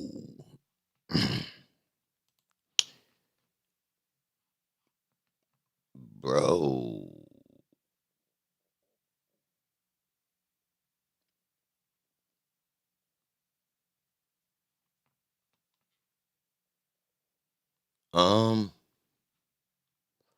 Hold on. Well, I gotta look into some of these other people, y'all. That whole angle is crazy. But what I'm doing, if you want to notice what I'm doing, y'all, I'm looking into total corruption in Atlanta through different angles. I'm just looking to find some, elements of what's going on. But from the past. So, it's because you get kind of like the whole story's laid out. So it give you kind of like an idea of what you could be expecting now, being as though things advance, but kind of stay the same. They just kind of mutate, if you will, evolve. I mean, but it's still kind of revolving. Same thing, circling around, but it kind of, So we got the clubs, we got the drugs, got the music, politicians, police, the lawyers, which is important. You feel me? So if you want to know why I was playing that, yeah. Now,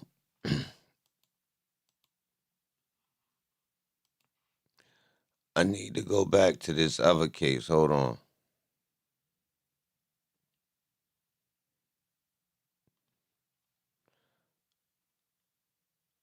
What was it?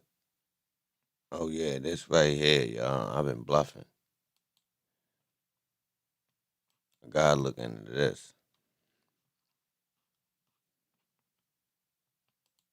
He's waiting for a judge to decide if he'll get a new trial. He was convicted with 2 other defendants in the 2016 killing of an Alpharetta man, but the case has already been criticized for missing evidence. Channel 2 investigative reporter Ashley Lincoln joins us live with what's next. Yeah, Linda, both sides are still waiting for a Fulton County judge to decide if this case will be set for a new trial. In the meantime, the attorney representing one defendant claims new witness testimony proves her client was not present when this murder happened. People make up their minds about you in a matter of seconds. Attorney Janice Mans believes that's exactly what happened in the case against Jamel Ganez. He wasn't given his fair trial. Ganez was found guilty and sentenced to life with 2 other defendants in the 2016 shooting death of Kadarius Metlock in this Alpharetta home. Mann says recently this case has gained new attention from the courts after prosecutors under former District Attorney Paul Howard were accused of destroying evidence last year. It's like the case from hell, and there's there's nothing about this thing that hasn't been easy. Mans filed this motion in September, arguing why Ganez is not guilty. During the motion for a new trial, Mans presented a witness who did not testify in the first trial, who says she saw Ganez in a black car at a gas station and not in the suspect's vehicle after the murder. This witness could have given the jury information where they certainly would have doubted that he was actually at the scene of the murder. She's also arguing jurors could have formed biases towards Ganez because he was forced to remain shackled during his trial. It's inherently prejudicial for any person to be Bro. in restraints during a jury trial. In its response to Mans' allegation, the state says it did not intentionally destroy any exhibits or documents. The 12-page response also lists a number of claims from Ganez's 2 co-defendants that the state says it's no evidence backing their claims. Every person has the right to a fair trial, free of prejudice. And the judge in both of these situations, they have not made a ruling yet on granting a new trial or the evidence issues. I reached out to the sheriff's office about its shackle policy. While it said it's not a current policy of theirs to have inmates in visible shackles during trials, the office told me they cannot speak to why Ganez was shackled in 2016 during his trial. They told me it's an issue to take up with the state. All sides. Bro, see how they playing?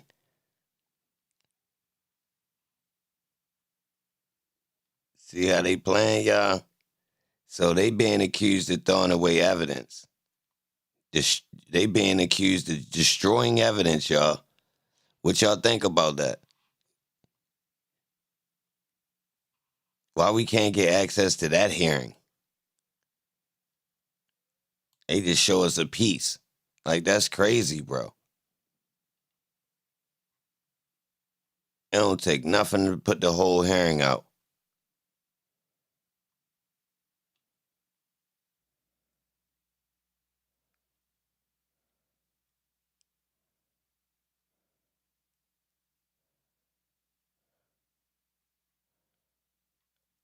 Yeah, y'all. So, yeah, I'm just been doing research, y'all. You know, the Young Thug trial will be back Monday. I'm doing research that's in reference to it, but it's slightly, I'm going away from regular media, y'all. Don't mind me. If you want to get the regular updates from them. All right, well, I do got a question for y'all. What y'all saying about Young Thug? Y'all seen him out?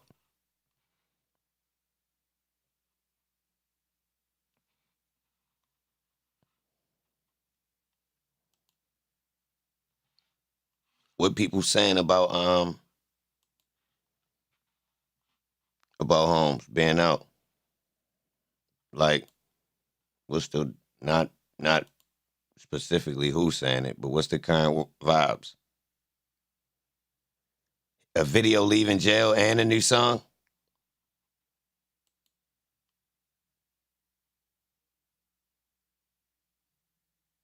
They making it seem like Jesus rose. Talking to T.I., he was at Nelly's birthday party. What? He just back in the regular mix that fast. First day out.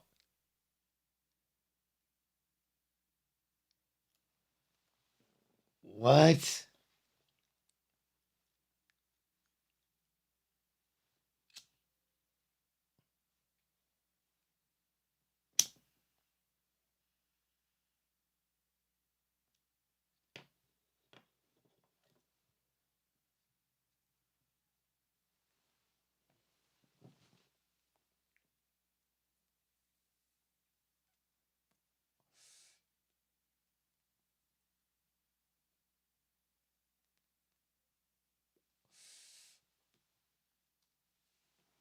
Man, y'all geeking.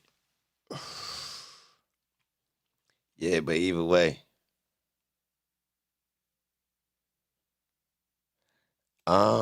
Nah, I ain't gonna lie. Technically, you do want to get right back into the mix if you got something going on. The song sound like AI created it. Yeah, don't sleep. You know the trolls on the internet want to milk something, so I wouldn't doubt it. Um, Yo, what people saying about him about all of that ending? Are people saying that it looked fishy? Anybody saying that? Any of the main content creators saying anything about anything like that?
Hold on, y'all. My bad. I was typing something.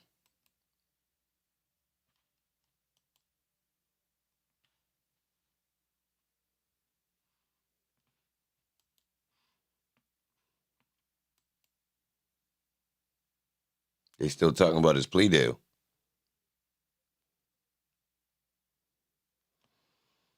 What you mean?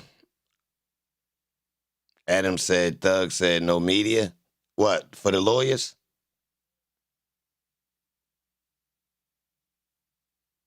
The spicy salamander was crying. What you mean? Like, in Tears of Joy.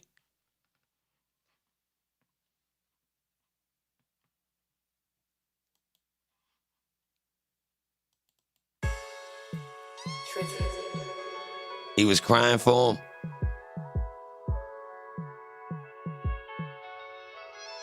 He banned from Atlanta. Now that's what he wanted. So nobody can't figure out that he sold him out. Because a whole bunch of people about to go to jail now. And he was the person that actually made him think that being in a gang and using it for music was actually cool when you was actually connected to the streets. But he played distant. Used the smoke and mirrors to make it like he was really connected. The whole time people thought he was looking out for all them guys. They broke it in the Monjon, going to jail. Yeah.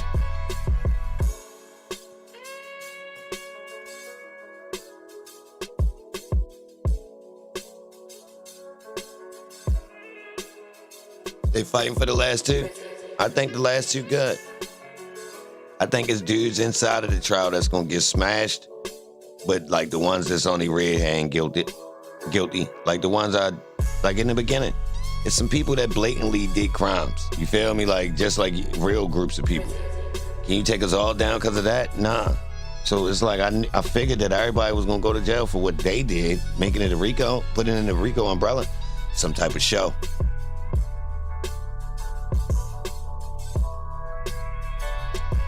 Straight up, we watched the show. The trial made for the internet.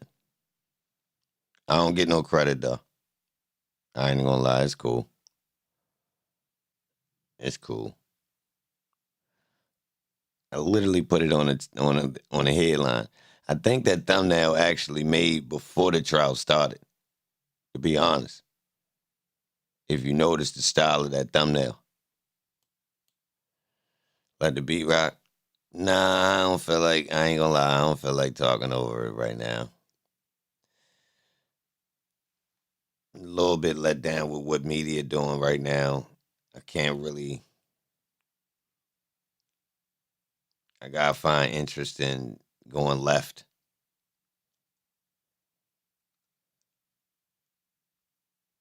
It's weird, bro. Like, regardless, the media ain't real. Like, look, y'all, I jumped out here, popped up, was going ham. I ain't getting no, like, the numbers don't match that technically people like, yo. So it proves you gotta be some phony-ass scripted person. Literally, 150 days, y'all. I was walking that shit down. Fuck giving me, patting myself on the back right now. I'm just thinking about it. Crushing that shit. Man. So we know that ain't gonna get you no goddamn clout.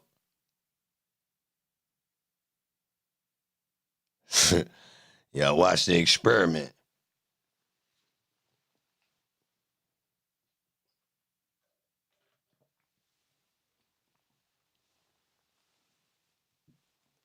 Like, think about it. Now, I ain't even comparing myself to the people whose names are being talked about as the ones who covered the trial. Like, just think about it, though.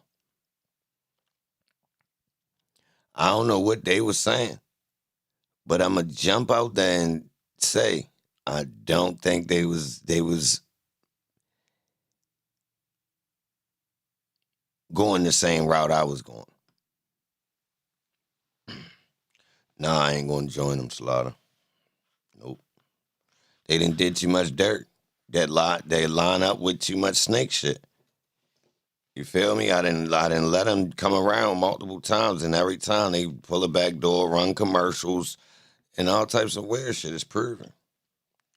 It is from a business standpoint. I'm not fucking with them, bro. They don't want to do business. They want to use you. I done opened the door multiple times to these people. Give me resources to do what I'm doing, and then we can break bread.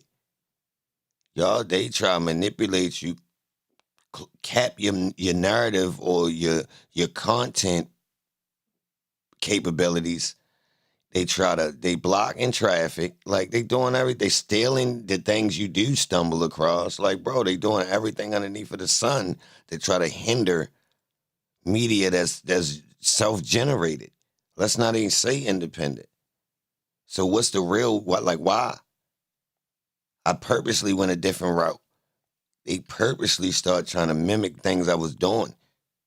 Like, as if I wasn't the only one doing it. And I know I was the only one doing it because it was specifically something new to think of. Like, all right, boom, let me go left and start pressing certain things that I think can add to it so it's not what law and crime is doing. Here we go now. We got a train of people that's doing similar things. Not to say I'm Mr. Who Made It Up. I don't give a fuck about that. I've seen this shit before. People in these industries steal good ideas, bro, and they not fucking fresh with coming up with them. That's what they do. My thing is why they always blocking the creatives. They do that shit in every industry. Steal what's really going on from the creative if he don't sell out. Won't you just let him thrive? Allegedly, we on the internet on YouTube with all these alleged goddamn people, but yet they want to come over in other people's chats to promote and steal ideas. Think about that, y'all. People won't take the idea and give something back. They take your idea and try to reach and try to stamp it before you get your credit for it. That's all they do. They ain't gonna bring nothing new. They're gonna regurgitate what they already seen work. That's what they palette is. But why YouTube embracing it? Why the people ain't smart enough? Seriously, that's my question. So that means that people really never was in control of what we watch, regardless. Even if we clicking the button, we still ain't. Because I swear to God, people would not be force-fed to these same 5 to 6 people.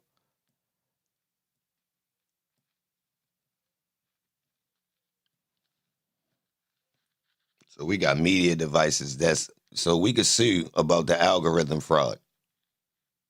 Okay, say less. Say less.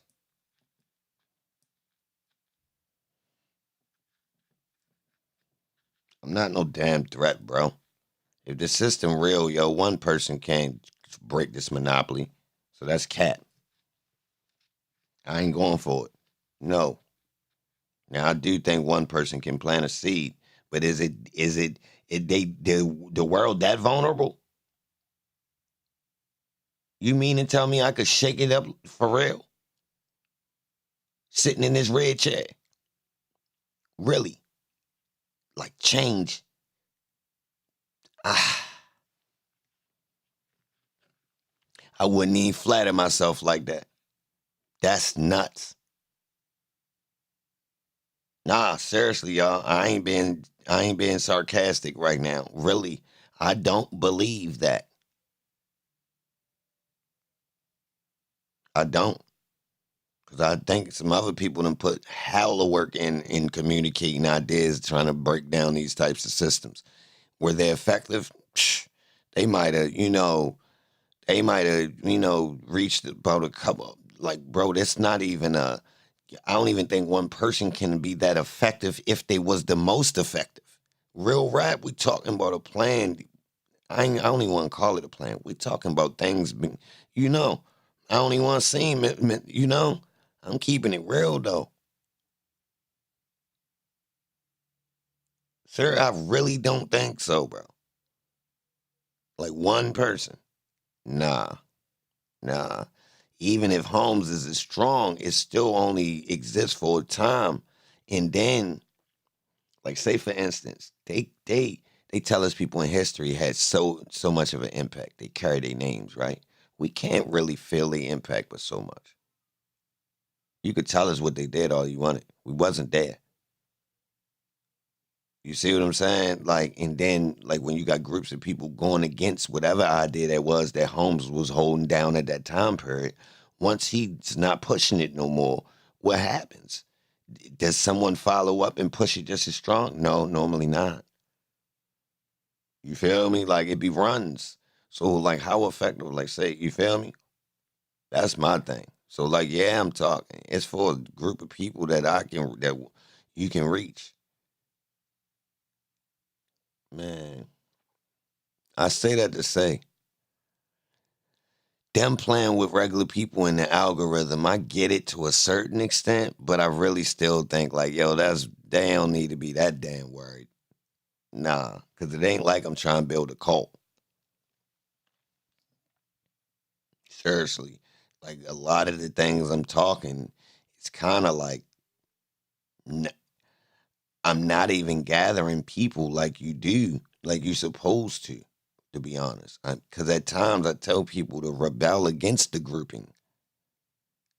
If you pay attention, I got things that's like anti-cult, anti-group.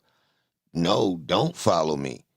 Real rap. If you really listen, which is against all of the types of things you look at where somebody is really building some type of thing where they want to manipulate it for money. They want to indoctrinate the people with some type of religion or belief system. Like they all do that, like where they get you believing in the person, all that. And if you notice, I do the opposite. Nah, we ain't doing that. It's about us. Woo, woo, woo. I am not. We ain't ready to put me up on no pedestal. Hell no. If you ain't here, that means you like me too. Straight like that. And this ain't no type of, we linking up to go against no, no. We a group of people that know how to think, and we in a sector of entertainment, and we don't want to be bored by that petty shit. That's all this is. Straight up. Like, you feel me? Like, that's why when people try to come in and use the tactics of labeling us. Yeah, if y'all people like, yo, y'all they fans, yo, you got your dick riders and not, no, don't, you could tell they using tactics that people use to try to break up groups. Seriously, these old ass textbook tactics these people be using in the chat sometimes, y'all. Shit that I done seen on documentaries that literally were used, like where someone comes in and basically start shooting shots at the people that's a part of a certain community. Try and make them think, oh, yo, you shouldn't be over there. They doing this, they doing that. And that's what I tell them, like, yo, I ain't pushing nobody to believe nothing. Technically, people's own ideas is welcome in the chat to where as though, long as it's your idea or you're not trying to run a commercial, well, I don't mind. We could rock.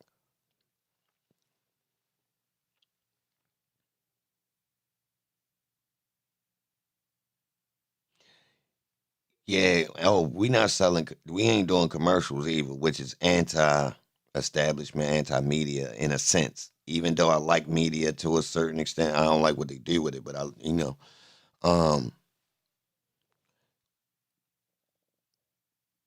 it's built on ads.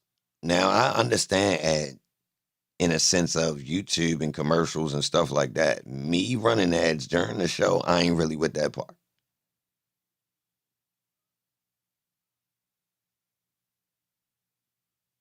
Cause that's when it's like,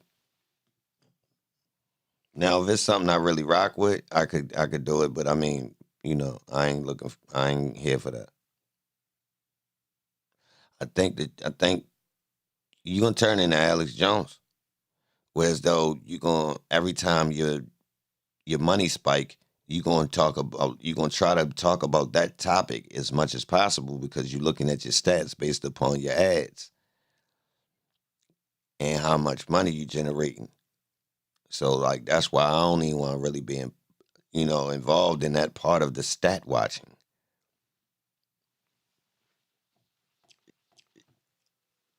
Imagine that. So like right now, everybody gonna try to milk that trial.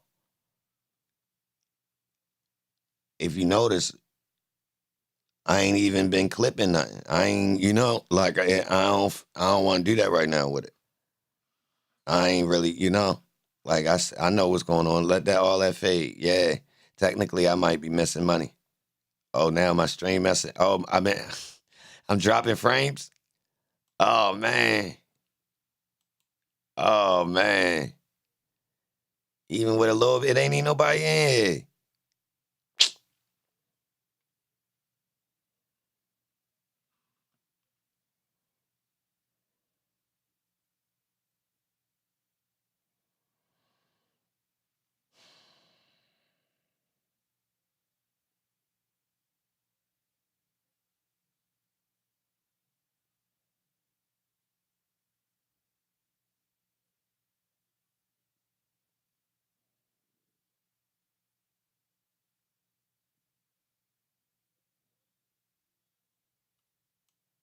They are pissed.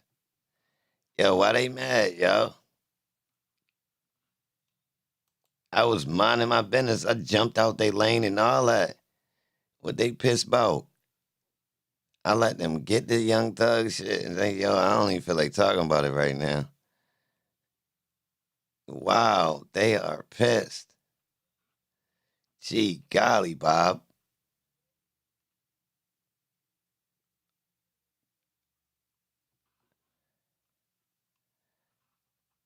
That's crazy.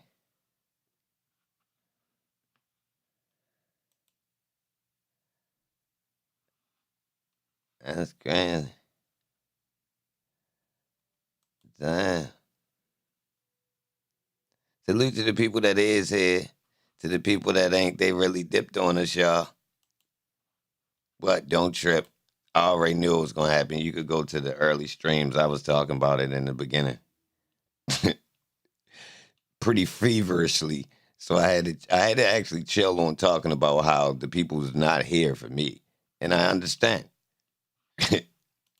Seriously. Talked about it pretty feverishly. But why they messing up the stream, though? What they mad about?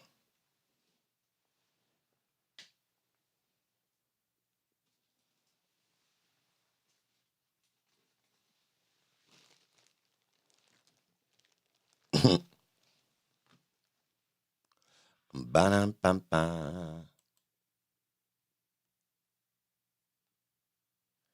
Yeah. It don't even make sense.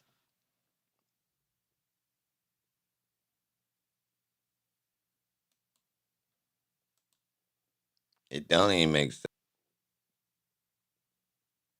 Keep it real. To keep it real. Oh, they super hating. Look. Oh.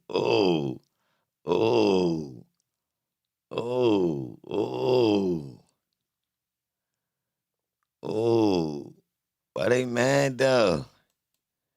Damn.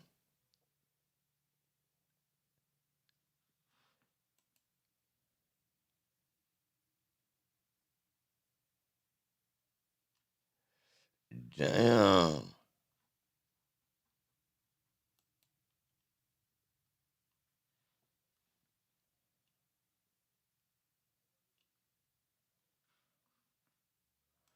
Damn.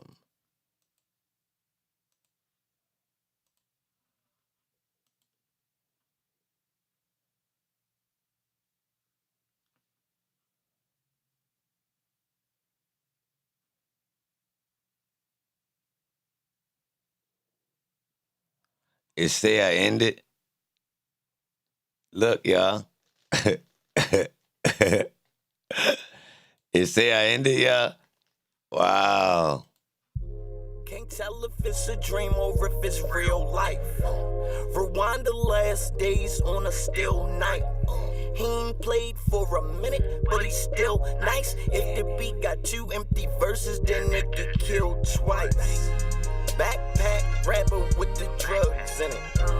My man don't talk on his phone cause bugs in it. Bugs in it. He told me do my thing, just put your blood in it. Thinking out the box, my nigga. But ain't no fugs in it. Champagne wishes, drinking Hennessy. They claiming that they ball, but they fake injuries. I was in the lab making remedies. We was in the streets trying to make it in the industry. Maybe it's a dream, or maybe it's reality. They wanna put a cap on me and my salary, but I'm just laying back, blowing on my salary. What you get? Mozzarella sticks with some chicken wings. 2 years suspended. Just for hitting things. The pigs will treat you greasy if you sitting clean. I'm from where the pawns to make a move just to hit the king. Get rocks thrown at you if you tell the truth. He caught bad time, had to sell the coupe. Rough out here like corn liquor, nigga, you can't tell the proof. Chocolate Dutchess don't get me high Like a vanilla did. My life is like a movie, ain't no beat, bro. They police. Sell a cameraman to get me when the weeds roll. They 12. They barely scratch the surface like a keyhole. Jakes. I ride even though it's gonna be toast. Feds. Maybe it's a dream, or maybe it's reality. 12. Police. I swear. Maybe it's a dream, or maybe it's reality. They wanna put a cap on me and my salary. I promise. Blowing on my salary. They mad. What you get? Hey yo, so how I say I ended, but we still live though, y'all. That's crazy, right?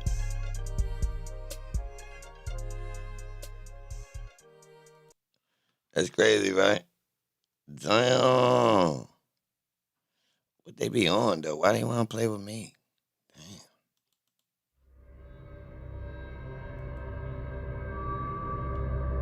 They be hating. They try to bust me down. Why the people ain't spin back though? They really think I'm gone. Took you to another account. What?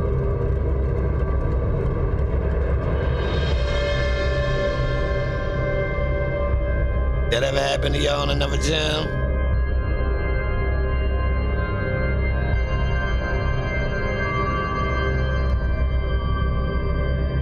Man, it's getting spooky. It's at the Halloween. Try to get me.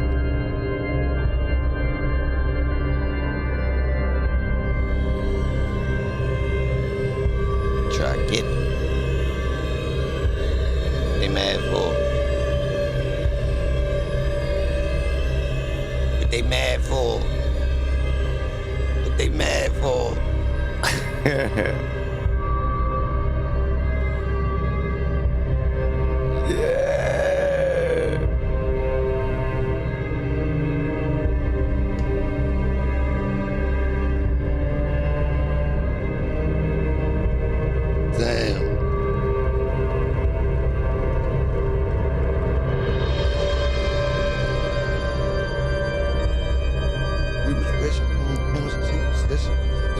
On the line, ain't no superstition.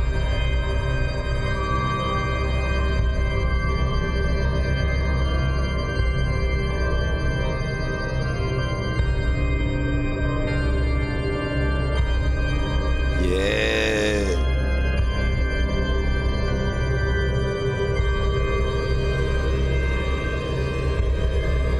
Man, you need more than that.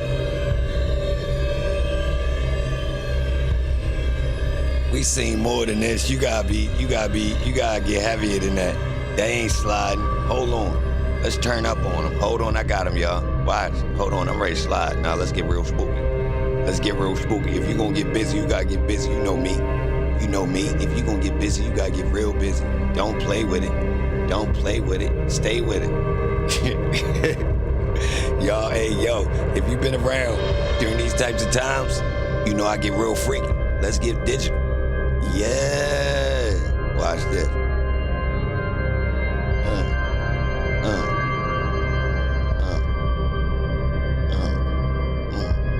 No, come here.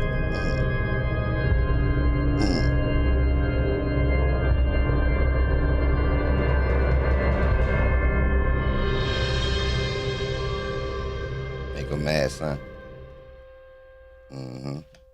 Nah, it ain't over.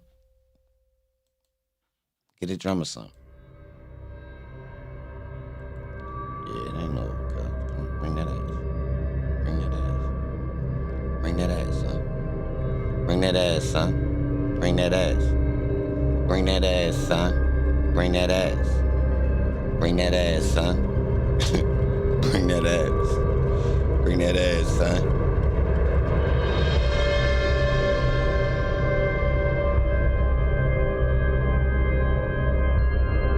Bring that ass.